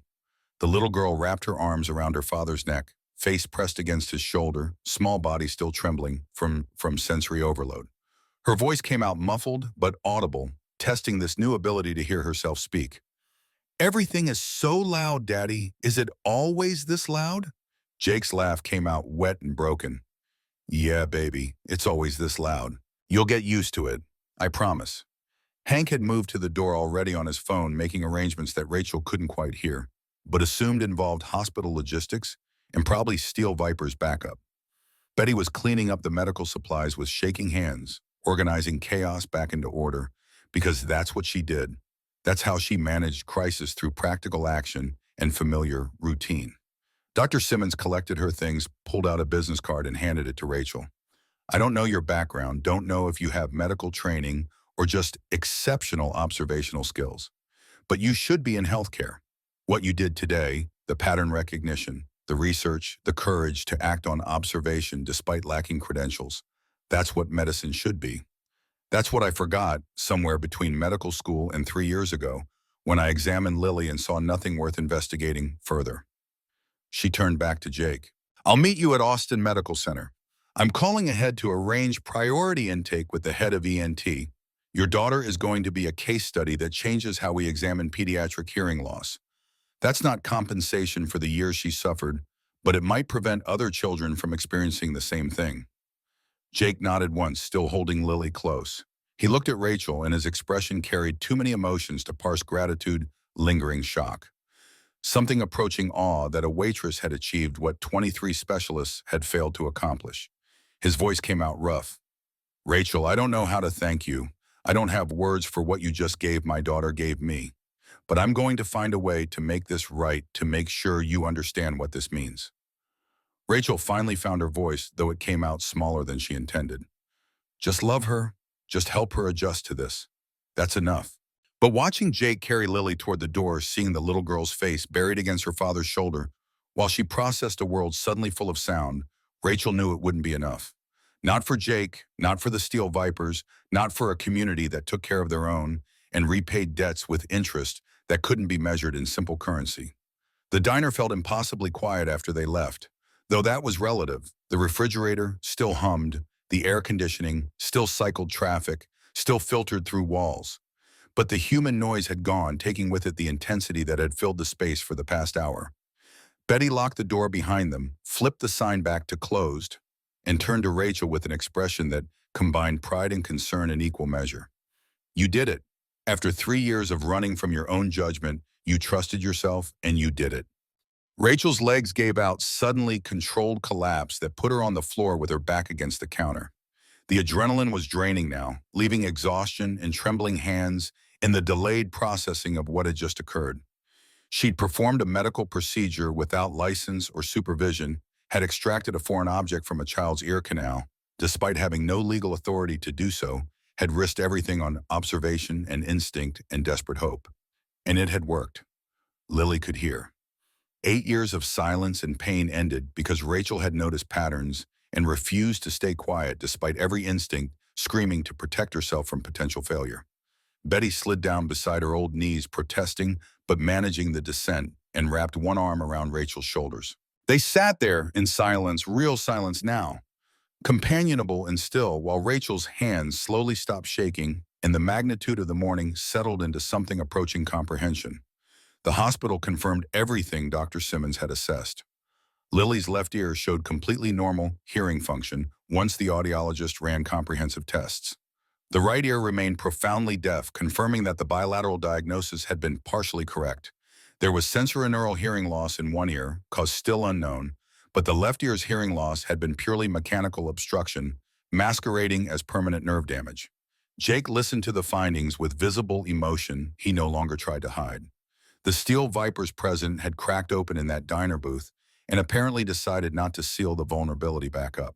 He signed everything to Lily, who sat on the examination table with wide eyes and overwhelmed expression, small hands periodically covering her ears when the auditory input became too intense. The speech therapist they consulted explained what came next: months of work, learning to modulate her voice, to understand auditory cues, to integrate sound into a worldview built entirely without it. Lily had learned to speak through sign language, and careful lip reading practice had developed clear enunciation, but she'd never heard herself or adjusted volume based on auditory feedback. The adjustment would be significant, challenging, occasionally frustrating. But Lily could hear. That fundamental reality overrode every complication. The story spread through Austin's motorcycle community with the speed that gossip and genuine news traveled when it was extraordinary enough to merit attention. Within 3 days, Jake received a call from another family, the Johnsons, who lived in South Austin, and whose 6-year-old son Tommy had been diagnosed with progressive hearing loss in his right ear. The symptoms matched localized pain, specific head tilt, deteriorating hearing that specialists attributed to unknown causes. Jake called Rachel at the diner, his voice carrying urgency that made her chest tight. "The Johnsons want you to examine their son. They heard what happened with Lily, and Tommy's symptoms sound identical. Can you meet us at their house tonight?" Rachel's first instinct was refusal. What she'd done with Lily had been desperation and luck combined, not repeatable medical practice. She wasn't qualified, wasn't trained, had no business examining other children based on one successful observation. But then she remembered Lily's face, remembered 8 years of unnecessary suffering, remembered the Johns Hopkins case study, and the certainty that foreign body impaction in pediatric patients was probably underdiagnosed because standard examinations missed what careful observation could reveal. She met the Johnsons that evening with Jake and Lily present. The little girl wearing sound-dampening headphones to manage auditory overload, but insisting on being there. Tommy was smaller than Lily, shy, and in obvious discomfort, his hand repeatedly touching his right ear in a gesture Rachel now recognized intimately. The examination took 15 minutes of careful observation, watching Tommy's natural movements, the way he tilted his head where he located his discomfort. Then Rachel used her phone's flashlight, adjusted to the angle Tommy's tilt suggested, and found it a small plastic bead, bright blue, lodged deep in his ear canal and covered in wax that had camouflaged it completely. This time, Rachel insisted on Dr. Simmons's presence for the extraction. The ENT specialist arrived within 30 minutes, examined Tommy herself, and confirmed Rachel's finding with visible distress that she'd missed another case during her regular practice. The extraction took place under Dr. Simmons' direct supervision. Rachel's hands steadier now, with one success behind her, and Tommy's hearing was restored in his right ear with the same dramatic immediacy that had transformed Lily's world. The Johnsons cried. Jake looked vindicated. Dr. Simmons took extensive notes and photographs for documentation, and Rachel understood that what had begun in Betty's diner had become something larger than one family's miracle. It was revealing a pattern of misdiagnoses that affected more children than anyone had realized. Steel Vipers called a meeting 3 weeks after Lily's extraction. Rachel received an invitation formal written on actual paper delivered to the diner by Hank, with an expression that had transformed from suspicious aggression to grudging respect. The meeting took place at their clubhouse on East 6th, a building Rachel had seen from the outside but never imagined entering. She walked in nervous, surrounded by leather and ink and men who'd built reputations on strength and loyalty and controlled violence when necessary. But the atmosphere wasn't threatening. It was reverent, almost ceremonial, as Jake called her to the front of the room where the entire club had gathered. His voice carried through the space with authority that demanded attention.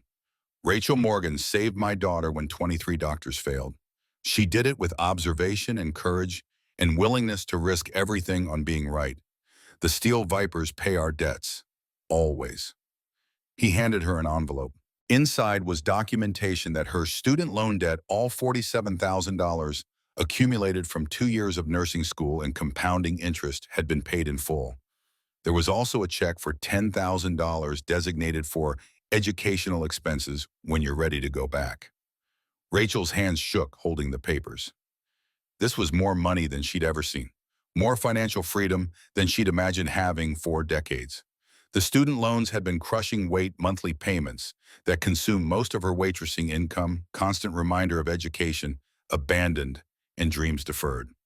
Jake wasn't finished. We're also starting a program, Second Listen Initiative, free secondary examinations for kids with unexplained hearing loss. You're going to train nurses and doctors on observation techniques. Dr. Simmons is medical director, but you're the one who figured this out. You're the one who saw what everyone else missed. Hank stepped forward, holding something wrapped in leather. He unfolded it to reveal a vest custom-made with the Steel Vipers colors and a patch that read, "Sharp Eyes, Open Heart." An honorary membership, a place in the family acknowledgement that Rachel belonged to something larger than herself now. She put on the vest with trembling hands, surrounded by bikers who'd decided she was worth protecting, worth celebrating, worth keeping close. The weight of it settled across her shoulders like armor and acceptance combined. But the most important moment came 2 days later, when Rachel finally found the courage to visit Danny. Her brother was 19 now, finishing his first year at UT Austin, studying environmental science. She'd avoided him since dropping out of nursing school, unable to face the reminder of her failure, unable to tolerate seeing him healthy when she remembered him dying from her mistake. They met at a coffee shop on campus, neutral territory that carried no history. Danny looked older than she remembered, lean and healthy and bearing no visible signs of having nearly died 3 years ago. He ordered a complicated espresso drink and led her to a corner table where afternoon light fell across scarred wood. His first words surprised her. "Mom told me what you did, about the little deaf girl and the thing in her ear. She said you actually trusted yourself for once." Rachel's throat closed. "Danny, I almost killed you. I told Mom not to take you to the hospital. I was so sure I was right." Danny's expression carried patience she didn't deserve. "You made a mistake because you were trying to help. Then you let that mistake define 3 years of your life, let it convince you that caring about people was dangerous." He leaned forward, voice intense with the kind of conviction only younger siblings could deliver. "But you finally remembered something I tried to tell you back then. The only thing more dangerous than making mistakes is refusing to try because you're afraid of making more." The conversation lasted 2 hours. They talked about the appendicitis, about the fear in the hospital and the recovery. They talked about Rachel's decision to drop out, about Danny's guilt that his emergency had derailed his sister's education. They talked about Betty's diner and Lily Thompson and what it meant to trust your observations when everything else screamed you were wrong. By the end, something had loosened in Rachel's chest, some knot of guilt and self-recrimination that had wound tight for 3 years, finally releasing into something closer to forgiveness. Danny gave her a hug that lasted long enough to matter, and his final words stayed with her as she walked back to her car. "Go finish what you started. You're good at this. Don't let fear take that away."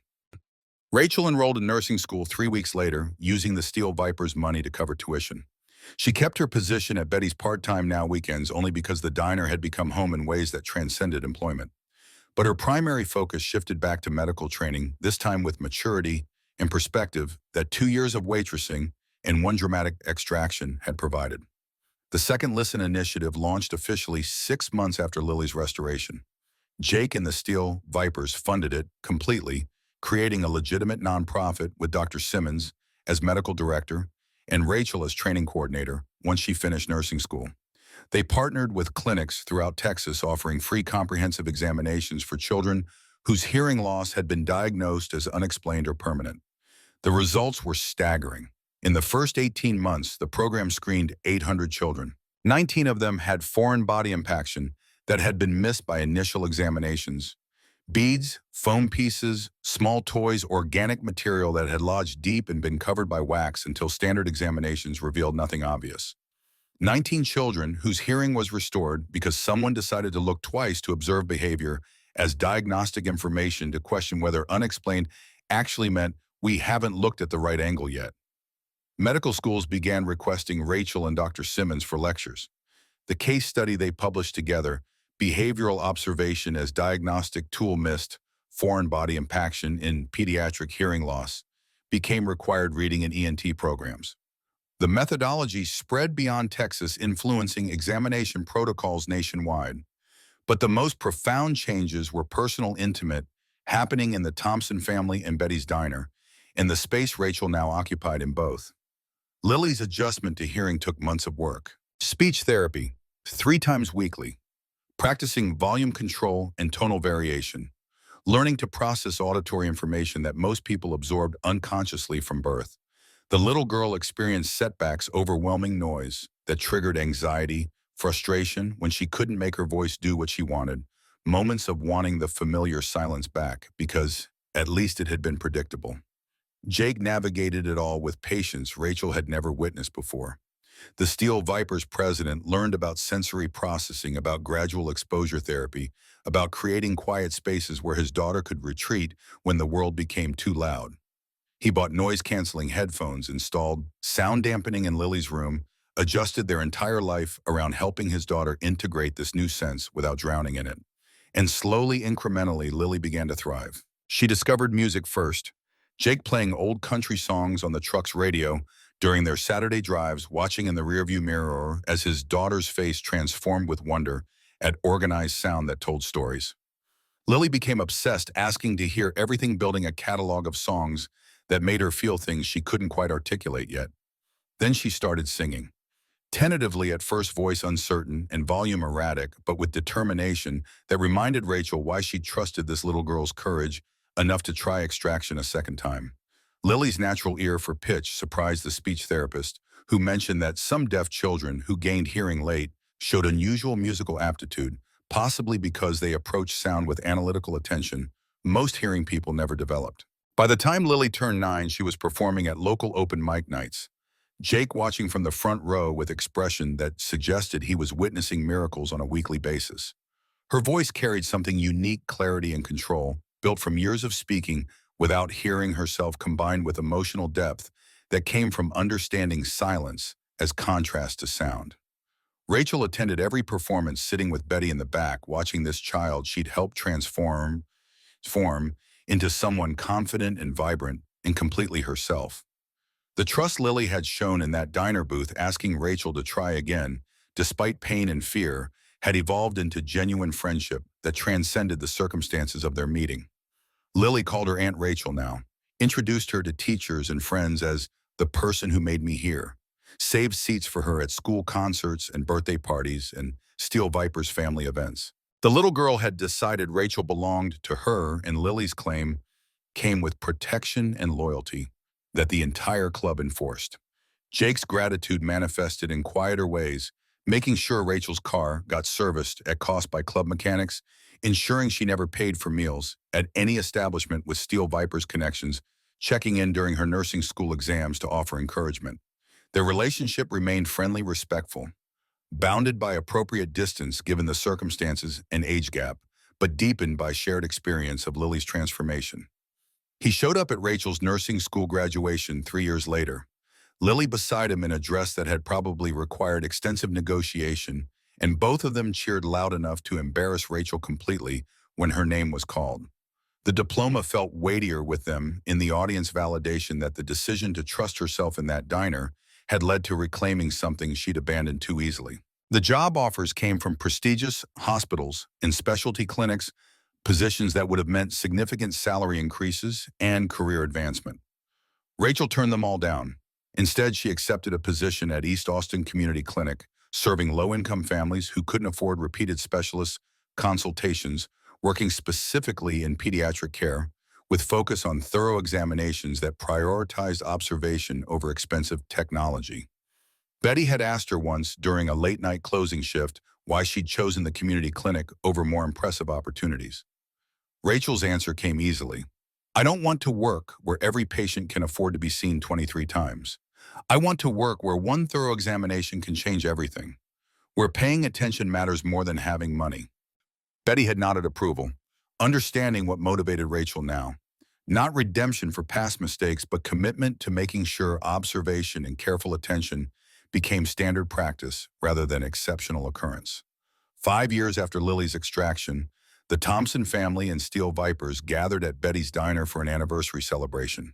The corner booth had a small plaque now installed by Jake without asking permission that read, "Where miracles require courage and careful attention." Lily was 13, thriving in 8th grade, member of her school's choir, and planning to audition for Performing Arts High School. Her hearing remained perfect in her left ear, the right ear still profoundly deaf, but managed with sophisticated hearing aid technology that gave her functional bilateral hearing for the first time in her conscious life. She'd written a song for the occasion, performed it standing on a chair in the middle of the diner, while Steel Vipers and regular customers and Betty's entire staff watched with varying degrees of emotional overwhelm.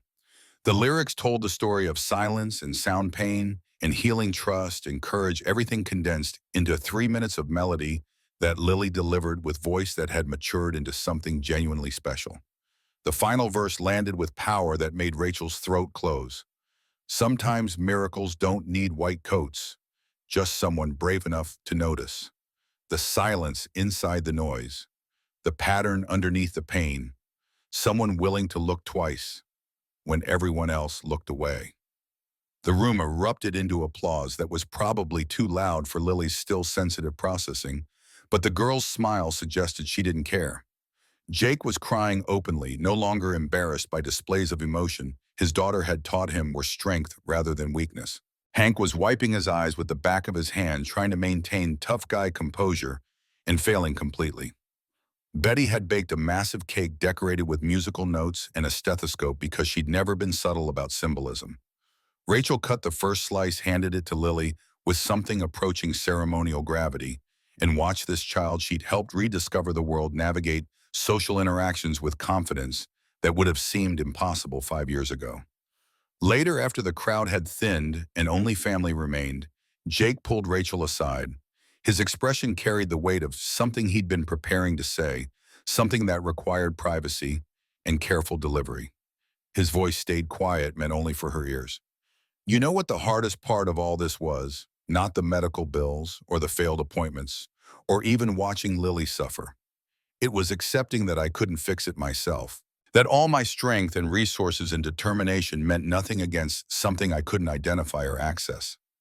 He paused, looking across the diner to where Lily was showing Betty photos on her phone, animated, and laughing in ways that had been impossible before sound gave her full access to social dynamics. Jake continued, "You taught me that sometimes the people who can help aren't the ones with the most credentials or the biggest reputations. Sometimes they're the ones paying attention when everyone else stopped looking. And trusting that letting go of needing to control everything myself, that was the hardest and most important thing I've learned."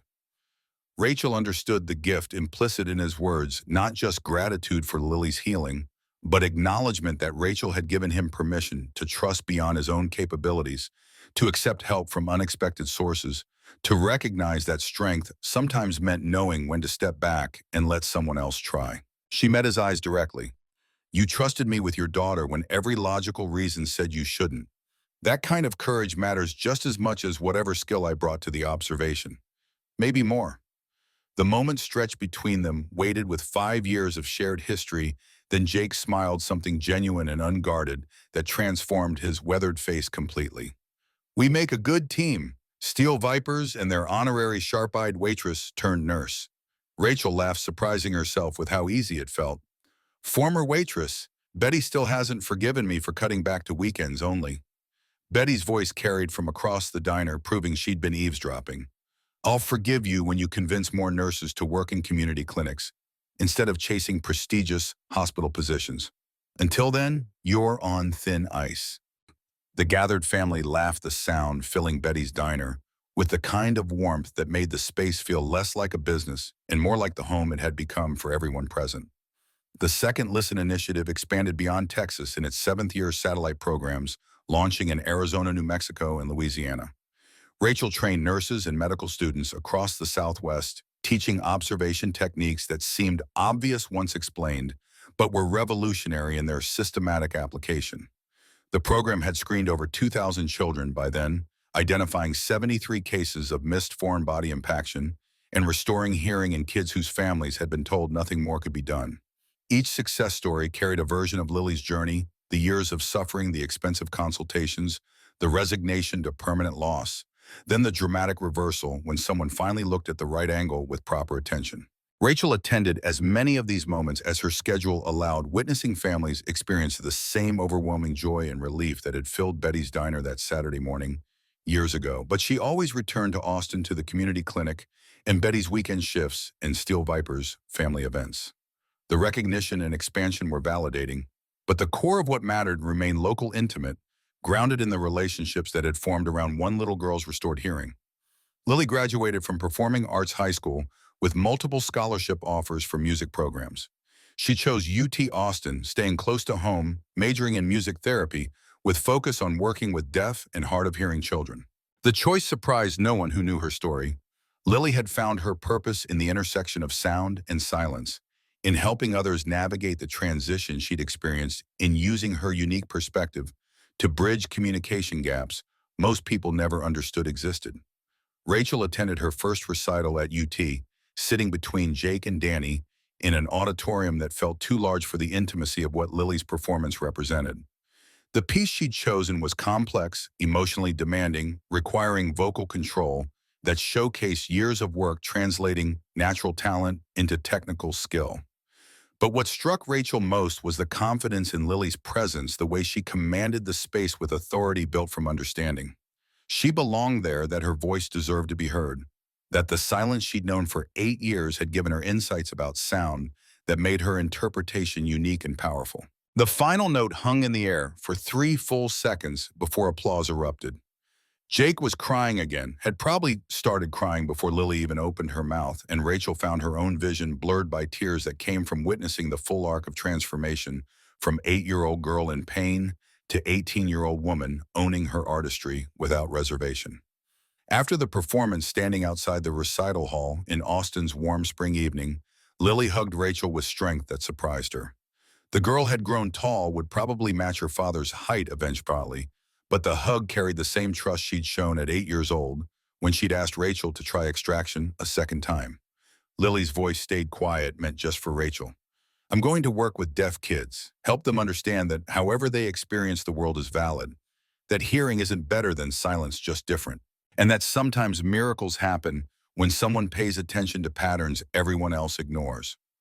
Rachel pulled back enough to meet Lily's eyes, seeing the intelligence and compassion that had always been there but had deepened through experience of both silence and sound.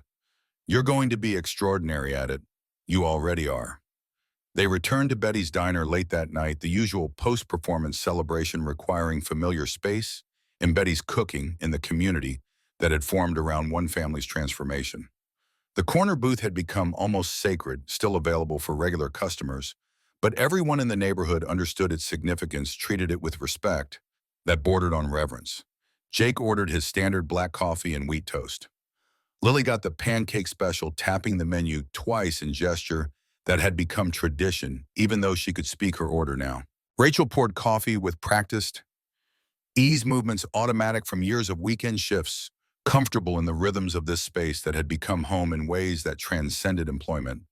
Betty emerged from the kitchen carrying a cake she had definitely not told anyone about, decorated with mortarboard and musical notes celebrating Lily's high school graduation and UT acceptance. The Steel Vipers members who'd crowded into the diner sang happy birthday with enthusiastic disregard for the actual occasion, because bikers didn't need proper context for celebration when family achieved milestones worth honoring. Rachel watched from behind the counter, coffee pot in hand, surrounded by the community that had formed around one observation, one decision to speak up, one little girl's courage to trust a stranger with her pain. The journey from that first Saturday morning to this moment had been neither simple nor straightforward, had required multiple attempts. Genuine fear, real risk, and willingness from everyone involved to trust beyond credentials and conventional wisdom. But standing in Betty's diner watching Lily laugh with her father, while surrounded by people who'd decided she belonged to all of them, Rachel understood what the past 7 years had built. Not just restored hearing for one child, or successful medical initiative, or her own completed nursing degree, but something more fundamental: proof that paying attention mattered, that patterns revealed truth, that courage came in forms that had nothing to do with formal authority. She caught Lily's eye across the diner, and the young woman raised her coffee cup in silent salute. One person who trusted her instincts, acknowledging another who'd done the same, both of them understanding that sometimes the most important medical intervention was simply refusing to accept unexplained as a final answer. Betty appeared at Rachel's elbow, her weathered hand squeezing Rachel's shoulder with affection that had accumulated over 10 years of shared space. "You did good, kid." Not just with Lily, though that's the headline, but with yourself. You stopped running from what you knew you could do. Rachel nodded, throat too tight for words, understanding that Betty had watched the entire journey from broken nursing student hiding behind a waitress apron to confident nurse who'd helped establish a program that was changing pediatric hearing loss diagnosis nationwide. The older woman had provided steady presence through all of it, had pushed when Rachel needed pushing, and supported when she needed stability. The party continued past closing time because when Steel Vipers celebrated, traditional business hours became suggestions rather than rules. Jake told stories about Lily's first year, with hearing the overwhelming noise and the gradual adjustment, and the moment she discovered how much she loved music. Hank contributed tales of the little girl's determination to sing at every club event, regardless of whether the audience was prepared for a 9-year-old's performance amid biker revelry. Dr. Simmons arrived late, still in scrubs from a long surgery, and added her own perspective. The medical case study that had become textbook material, the protocol changes that Second Listen initiative had inspired, the letters she received from ENT specialists who'd discovered their own missed cases after learning new observation techniques. And Lily herself told the story of that Saturday morning. From her perspective, the pain that had become normal, the waitress she'd watched, watching her, the moment of trust, when a stranger offered hope that 23 doctors had said was impossible. Her version included details Rachel had never known about how Lily had prayed every night for years that someone would figure out what was wrong, about how she'd started to believe maybe God looked like a tired waitress who paid too much attention to customers' patterns. The telling moved everyone to tears again because the story never got less powerful. No matter how many times it was repeated, never lost its capacity to remind everyone present that miracles existed in mundane observations, and that courage sometimes meant trusting people with unconventional qualifications. They locked up Betty's diner at 2 in the morning, the celebration finally winding down into satisfied exhaustion. Jake carried a sleeping Lily to his truck, the young woman who'd dominated a recital hall, now curled against her father's shoulder like the child she'd been 7 years ago. Some things didn't change, even when everything else transformed completely. Rachel drove home through empty Austin streets. Her weekend shift ended, her place in this family secured not through blood but through the choice to speak up, when staying silent would have been safer. The city felt different at this hour, quiet in ways that had nothing to do with silence, still in ways that suggested peace rather than absence. She thought about the Johns Hopkins article that had started everything still tucked in a drawer at home, the paper nearly disintegrated from handling. She thought about Danny's recovery and their reconciliation, about Betty's patience, in the Steel Vipers' loyalty, about Dr. Simmons's humility in acknowledging professional failure and working to prevent repetition. But mostly she thought about an 8-year-old girl who tilted her head at a 45-degree angle and trusted a waitress to understand what that gesture meant, who'd asked for a second attempt when the first one failed, who demonstrated more courage than Rachel had possessed until Lily's example showed her what bravery actually looked like. The observation had been correct. The pattern had revealed truth. The intervention had succeeded. And the ripples from that Saturday morning continued to spread outward, changing practices and restoring hearing and reminding medical professionals that sometimes the most sophisticated diagnostic tool was simply paying attention when everyone else had stopped looking. Rachel pulled into her apartment complex as dawn started lightening the eastern horizon. She had a shift at the community clinic in 6 hours, 3 pediatric patients scheduled, who deserved the kind of thorough attention she'd learned to provide, the observational care that made sure unexplained became a starting point for investigation rather than a final diagnosis. But first, sleep, and dreams probably filled with the sound of Lily Thompson's voice, clear and strong, and absolutely deserving of being heard. Mrs. Chen confronted Clara the next morning before she could leave for work, her elderly frame blocking the apartment building's entrance with surprising effectiveness. Her voice carried the particular authority of someone who had lived in the complex longer than anyone else and considered herself its moral guardian. "I saw that biker yesterday. Those people are dangerous. I'm going to tell Mr. Rodriguez." Clara tried to keep her voice level, professional, the tone she used with difficult customers. "He was just helping me with my car, Mrs. Chen. Nothing to worry about." The older woman's expression hardened. "Your father would be ashamed, associating with criminals and thugs. You dishonor his memory." The words landed like physical blows, each one finding the guilt Clara had been carrying for 5 years. She pushed past Mrs. Chen without responding, her eyes stinging with tears she refused to let fall where anyone could see them. The bus ride to work took 45 minutes, eating into time she could have spent sleeping, and she arrived at Dusty's exhausted before her shift even started. Her phone buzzed as she was tying her apron. A text from an unknown number that she somehow knew was Axe before she even opened it. "Mechanic needs 2 days for parts. I can pick you up for work until car's ready. What time?" Clara stared at the message for a full minute, weighing options that all felt wrong in different ways. She could refuse and spend 3 hours daily on buses. She could accept and invite more judgment from neighbors and maybe lose her apartment. She could call her mother and beg for money she knew Rosa did not have. Her fingers typed before her brain could override them. 6 a.m., thank you. The response came immediately. Be there at 5:45. Axe pulled into her apartment complex at exactly 5:45 the next morning, the Harley's rumble cutting through pre-dawn quiet like an alarm clock for everyone within 3 blocks.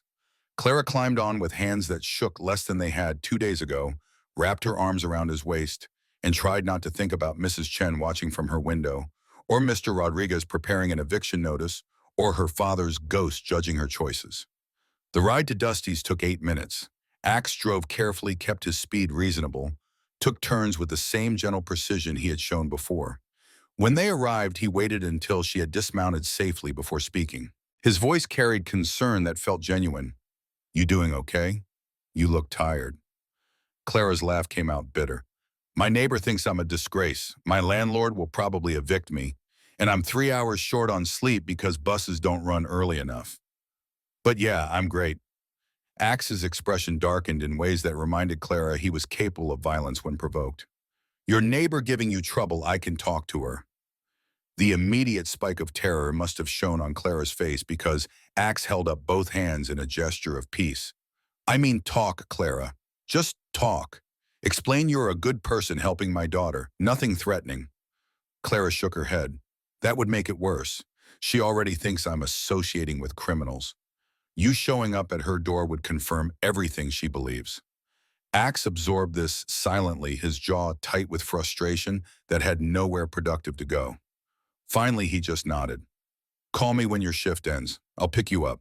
When the pattern repeated for 2 days, Axe arrived before dawn, drove Clara to work with care that felt almost protective, picked her up at shift's end. They talked during rides, conversations that started cautious and grew gradually easier.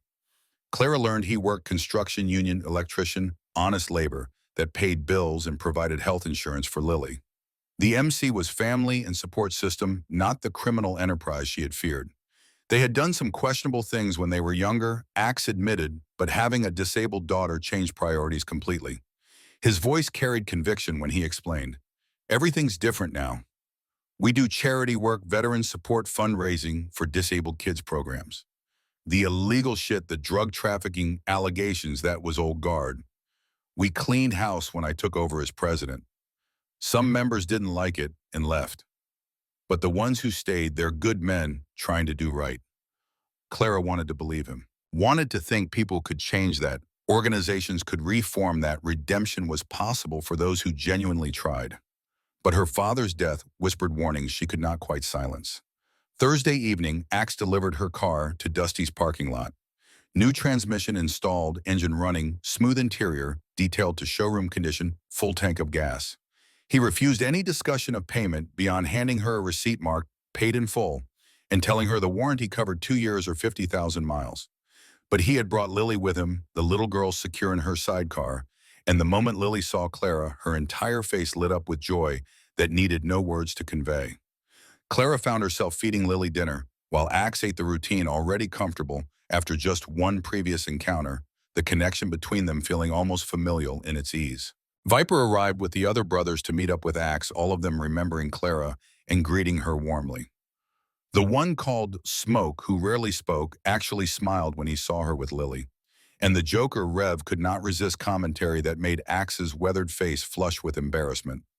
Rev's grin was mischievous. Axe talks about you all the time. Clara, this Clara, that. It's actually kind of annoying.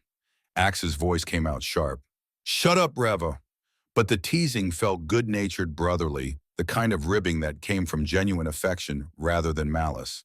Clara found herself smiling despite the awkwardness, despite knowing she should maintain distance, despite every warning her rational mind kept screaming. Chains leaned forward, his expression sincere beneath the beard. We're having a charity barbecue Saturday at the clubhouse. Raising money for disabled kids program. Would mean a lot if you came. Lily would love it. The invitation hung in the air, weighted with implications Clara could not quite sort through. Going to an MC clubhouse felt like crossing a line from which there would be no return. But refusing felt like rejecting this found family that had shown her nothing but kindness. Her voice came out hesitant. I'll think about it.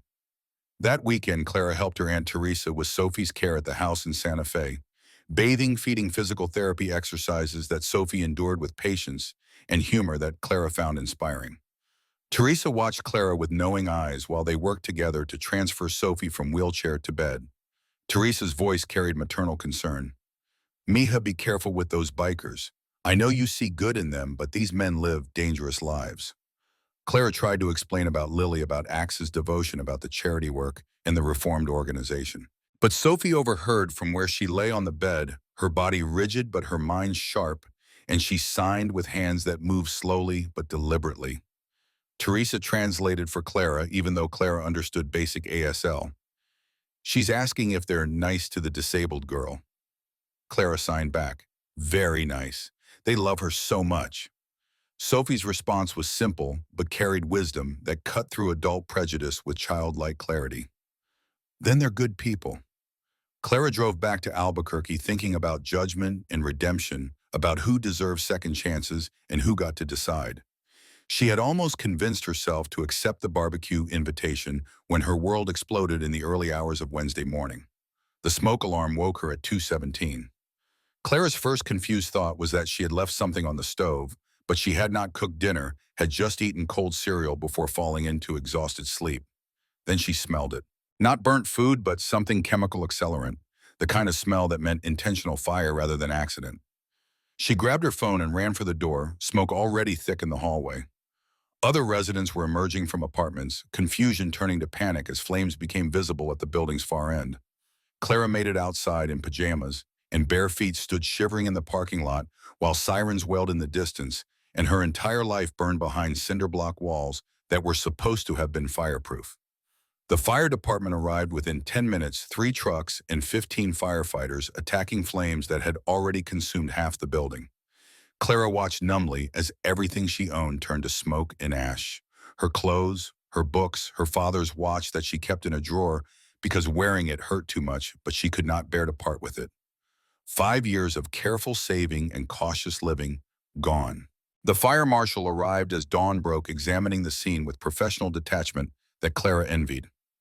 He found her among the Red Cross volunteers distributing blankets and coffee, his expression grim. His voice carried certainty when he spoke. This was arson. Accelerant poured in multiple locations. Ignition point appears to be your apartment specifically. You have any enemies? Anyone want to hurt you? Clara's mind went blank. She had no enemies. She was a waitress who kept to herself, who worked double shifts and saved money and bothered no one. Who could possibly want to hurt her? But even as she thought it, Mrs. Chen's words echoed through her memory. Those people are dangerous. And the fire marshal's next question confirmed her growing horror. You've been seen with anyone unusual lately? Gang members, criminals, people who might have enemies of their own? Clara's hands started shaking so badly she dropped her coffee cup, hot liquid splashing across pavement. The fire marshal took her silence as answer and pressed harder. Ms. Martinez, if you're in danger, we need to know. If someone targeted you because of an association, that information could help us catch who did this. She gave him Axe's name and number with a voice that did not sound like her own. Told him about the bikers who came to the diner, about helping with the disabled girl, about accepting a ride in a car repair. Made it sound innocent because it was innocent, but watched the marshal's face close off with judgment she recognized from Mrs. Chen and could not fight anymore. He left her with a card and instructions to call if she remembered anything else. Clara sat on the curb wrapped in a Red Cross blanket, watching smoke still rising from her building, and knew with absolute certainty that this was her fault.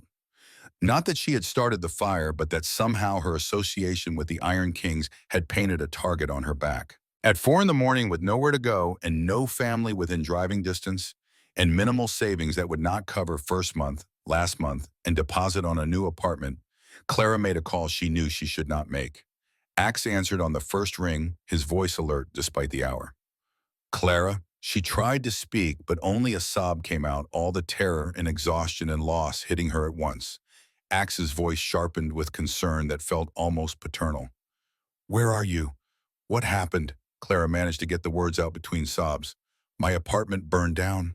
They said it was arson. They said someone targeted my apartment specifically. The silence on the other end lasted maybe 3 seconds, but in that time Clara heard something shift. When Axe spoke again, his voice carried rage barely contained beneath concern. Where are you right now? I'm coming. She gave him the address. He arrived 20 minutes later with Viper in chains. All 3 men looking dangerous in ways that would have terrified her a month ago, but now just felt protective. Axe pulled her into a hug without asking permission, his massive frame surrounding her with warmth and safety, while she cried into his leather vest. His voice rumbled against her ear. You're okay. That's what matters. Everything else we can fix.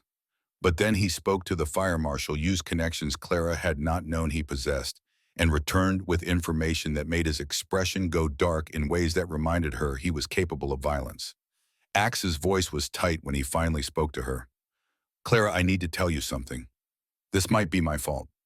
He explained about Desert Reapers, a rival MC that dealt drugs and ran guns, and did everything the Iron Kings had stopped doing years ago. The Reapers had been watching the Kings, looking for weaknesses, trying to find pressure points they could exploit. They had seen Axe with Clara, had followed him to her apartment, had decided to send a message. Clara felt the world tilt sideways. You're saying it almost died because of you, because I helped you. The guilt on Axe's face was so profound it hurt to witness. I'm saying I should have warned you, should have protected you better, should have known they'd see you as a target. Viper stepped in his scarred face, showing frustration. Axe, we don't know for sure it was Reapers. But Axe was certain. Who else? Timing's too perfect. They're escalating, going after civilians now, trying to draw us into war. Clara's terror crystallized into something sharp and focused. They'll come after me again. They know where I work. They know what I look like. Axe's response was immediate. Not if you're under our protection. Move into the clubhouse temporarily. We'll keep you safe until police catch whoever did this. Every instinct Clara possessed screamed that this was wrong. Moving into an MC clubhouse crossed every line, destroyed whatever remained of her reputation, made her complicit in a world she had sworn to avoid. But she had nowhere else to go. Red Cross could provide a hotel for 3 days maximum. After that, she would be homeless with no money for deposits and no references since her previous landlord's building had burned down. Her voice came out small when she answered. Just until I can find a new apartment. Just until police catch whoever did this. Axe's relief was visible. As long as you need your family. The Iron King's compound sat on 10 acres outside Albuquerque proper main clubhouse, surrounded by several smaller residences in a layout that suggested both community and security. Clara had expected something dirty, chaotic, dangerous. Instead, she found landscaping and cleanliness and children playing in a yard while women hung laundry and talked. Maria Chaines's wife welcomed Clara with warmth that felt genuine. She was maybe 40 nurse scrubs visible beneath her sweater-kind eyes that had seen hard things and retained compassion anyway. Her voice carried sincerity. Any friend of Lily's is friend of ours. That girl has changed Axe completely, made him better. But other women were more cautious, their eyes assessing Clara with suspicion she understood. Keisha Viper's girlfriend was particularly direct. She was maybe late 20s, beautiful in a hard way, that suggested she had survived things that would have broken softer people. Keisha's voice held warning. Another girl trying to trap a biker Axe is a good man. He's been through enough. Don't hurt him. Clara wanted to protest that she was not trying to trap anyone, that she was just scared and homeless and desperate. But Keisha's suspicion was reasonable. From the outside, Clara's situation looked exactly like manipulation. Homeless woman moves into MC President's compound, gains access to resources and protection, maybe tries to become permanent fixture through pregnancy or manufactured drama. Axe gave Clara a small guest house separate from the main residences. One-bedroom bathroom kitchenette, clean and comfortable, in ways that suggested it was used for visiting family rather than club business. Lily's room was in the main house next door, close enough that Clara could hear if the little girl needed help. Days turned into a week, then two. Clara helped with Lily daily, giving Axe breaks he desperately needed, learning more about cerebral palsy care than she had known was possible.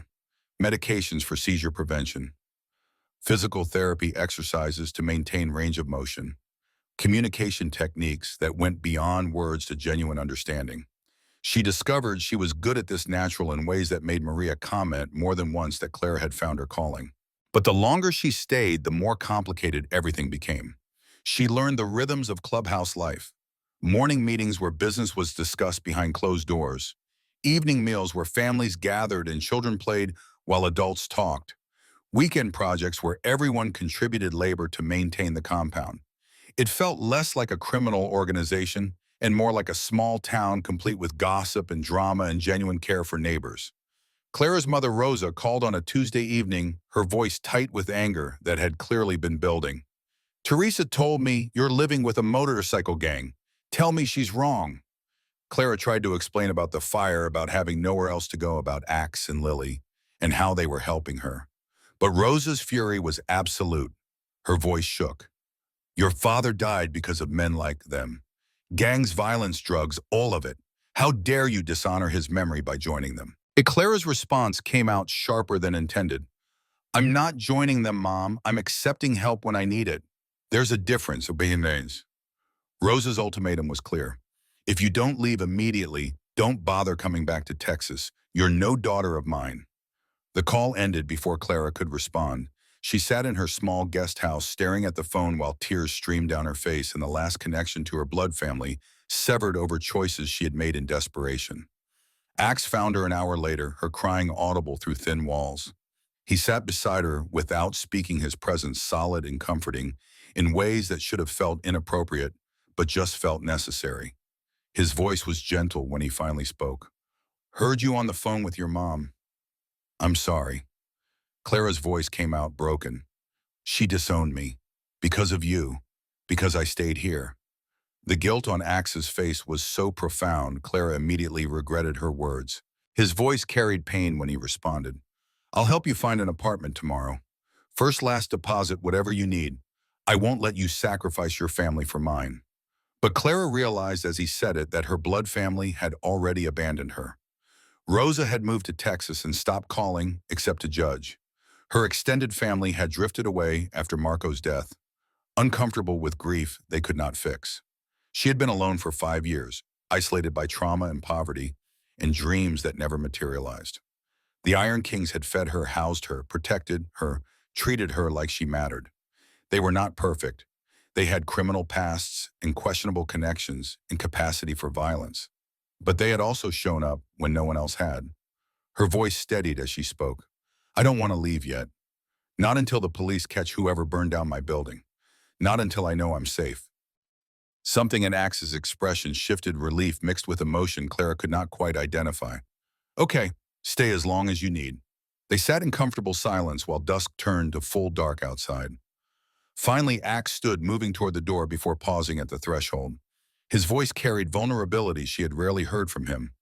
Clara, I need you to know something. You being here helping with Lily, it's not just convenient. You've become important to us, to me towing. The words hung between them, weighted with implications neither was quite ready to explore. Clara's response was careful. You've become important to me too. You and Lily both. Axe nodded once and left before either of them could say more. Clara lay awake for hours thinking about lines being crossed and families being chosen, and whether accepting love from dangerous people made her dangerous too. 3 weeks after Clara moved into the clubhouse, an expensive car pulled up to the compound's entrance. Sleek knew the kind of vehicle that announced wealth and status in ways that felt out of place among the Harleys and pickup trucks. A blonde woman emerged dressed in designer clothes that probably cost more than Clara made in a month, her face professionally made up and her posture radiating confidence. Axe was outside working on his motorcycle when the woman arrived. Clara watched from her guest house window as recognition and rage transformed his face into something almost frightening. He stood his massive frame going rigid with tension and walked toward the woman with steps that looked like he was fighting the urge to run. Clara could not hear what they said, but body language told the story. The woman was Denise, had to be based on Axe's reaction. Lily's mother, who had abandoned her daughter 8 months ago and disappeared without contact. And she had a lawyer with her, a man in an expensive suit carrying a briefcase that suggested this was not a social call. Axe's voice carried across the compound, loud enough for everyone to hear. You left her for 8 months. You don't get to come back now. Denise's response was too quiet to hear, but her lawyer produced papers and handed them to Axe with professional efficiency. Clara watched Axe read them, his face going pale, then flushing with color that suggested blood pressure spiking toward dangerous levels. He looked up at Denise with betrayal so raw it hurt to witness from 50 feet away.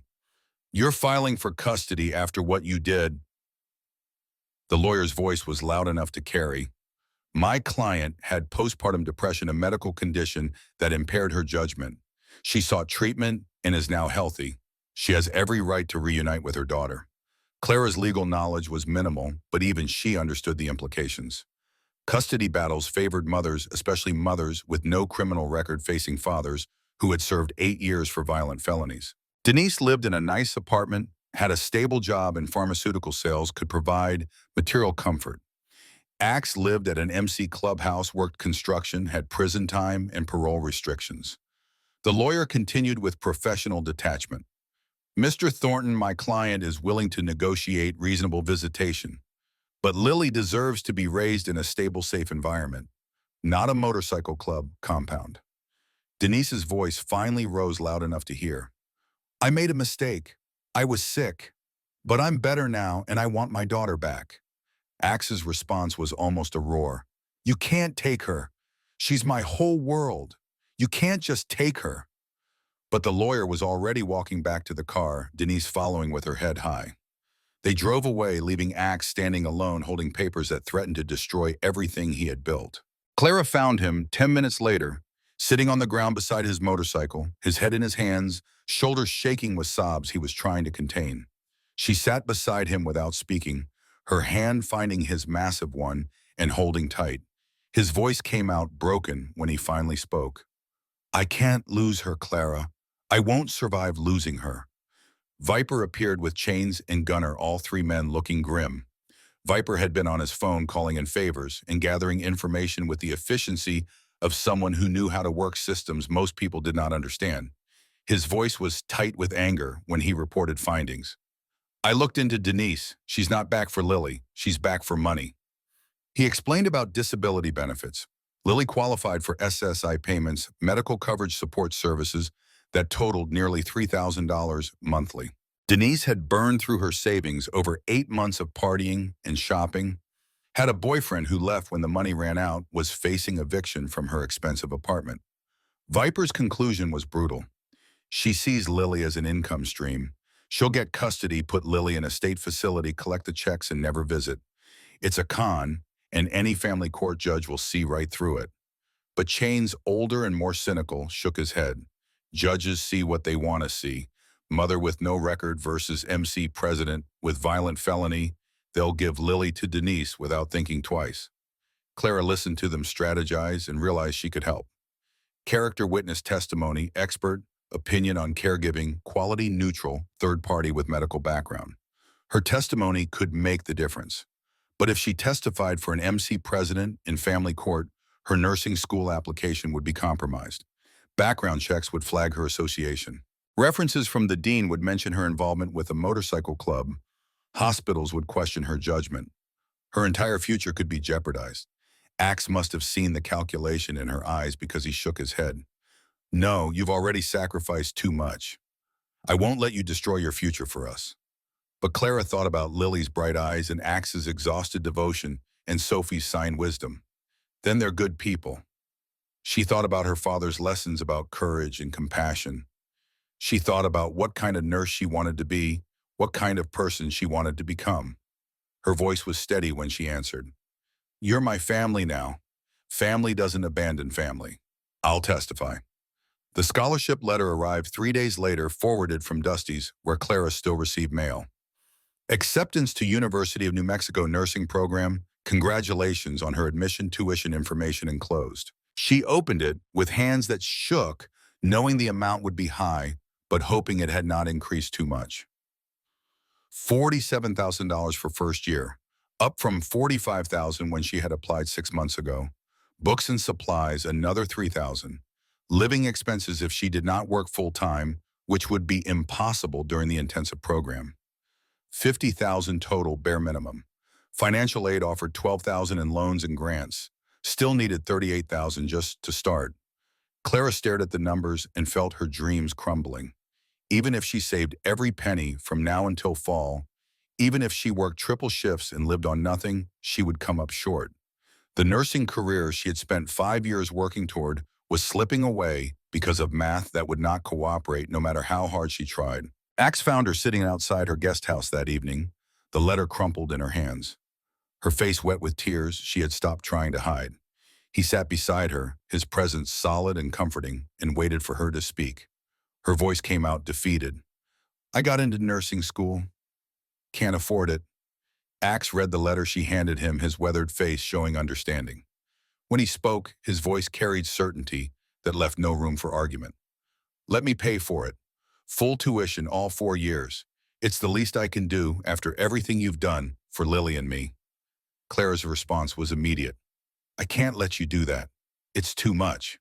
But Axe's voice grew firmer. You're helping me keep my daughter. You're testifying in court, risking your career, putting everything on the line. Paying for nursing school is nothing compared to what you're giving me. Clara wanted to accept, wanted to let him solve her problems with money she knew he somehow had, despite working construction. But taking $50,000 from a man she was testifying for looked like bribery, compromised her integrity, made her testimony tainted. They argued for an hour before reaching compromise. Loan not gift, legal contract, proper interest rate payment plan, starting after graduation. Everything documented and above board, so it looked like business rather than charity. Clara accepted reluctantly, knowing she had no other option, but hating the debt and the obligation and the way it tied her to this dangerous man who was somehow becoming the most important person in her life.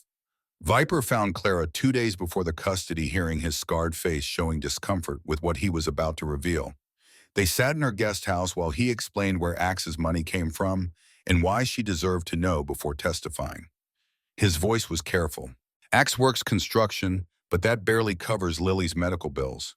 To afford her equipment, her care, and now your tuition, he took a loan from the MC. $50,000 at low interest payment plan over 10 years. Clara nodded, not seeing the problem yet. Viper continued with obvious reluctance. The MC's money comes from the garage business now. Legitimate motorcycle repair shop, fully licensed, profitable. But years ago, before Axe went to prison, some of that seed money came from illegal activity. Drug distribution profits that got laundered into the garage. He met Clara's eyes. It's clean now, the business is legal, the money is documented, everything above board. But it's built on a dirty foundation. You deserve to know before you tie yourself to it. Clara felt the world shift slightly. Could she accept money with criminal origins? Could she testify for a man whose organization had profited from drugs that destroyed lives and communities? What if the nursing board found out? What if hospitals refused to hire her? She thought about her father, who had worked at a restaurant that probably hired undocumented workers, who had bought a car from a dealership that had been sued for fraud, who had lived in a world where nobody's money was completely clean. She thought about pragmatism versus purity, survival versus principle. Her voice was steady when she answered. The money is legal now. Axe is reformed now. People deserve second chances. I'm taking the loan. Viper's relief was visible. You're good for him, Clara. He's better since you showed up. The custody hearing was scheduled for Monday morning. Fernando Maria's cousin, who specialized in family law, prepped Clara on what to expect. Denise's lawyer would attack her credibility, question her relationship with Axe, suggest bias or inappropriate involvement. His voice was clinical. They'll say you're sleeping with him. They'll question your judgment. They'll make you look like a gold digger or a troubled woman with poor boundaries. You need to stay calm, stick to facts, don't get emotional. Clara nodded, taking notes, preparing herself for character assassination. But underneath the preparation, terror was building. What if her testimony made things worse? What if the judge saw her MC association as proof that Axe provided unstable environment? What if she destroyed his chances instead of helping the night before court? Clara could not sleep. She sat outside her guest house under New Mexico stars while anxiety sang through her nervous system. Axe found her there past midnight, his own sleeplessness evident in the shadows under his eyes. He sat beside her without speaking for a long moment. Finally, his voice broke the silence. You don't have to do this. I'll find another way. I can't let you sacrifice everything. Clara turned to face him, this dangerous man who had somehow become her family. There is no other way, and I want to do this. Her voice grew stronger. I care about you, Axe. I care about Lily. You're the family I chose, and that means fighting for you even when it's hard. Axe's expression held emotion too complex to name. After this is over, after the hearing, I want to take you on a real date. No debt, no obligation, no crisis. Just you and me getting to know each other without chaos. Clara smiled despite her fear. I'd like that. They sat in comfortable silence under stars that had witnessed human drama for millennia and would continue long after their particular story ended. Almost kissed, but did not, saving it for after the hearing, for a moment untainted by desperation and fear. Tomorrow they would face family court and a system stacked against them. Tomorrow Clara would testify and risk everything she had worked for. Tomorrow would determine whether love and loyalty and chosen family could triumph over biology and prejudice and the weight of criminal pasts.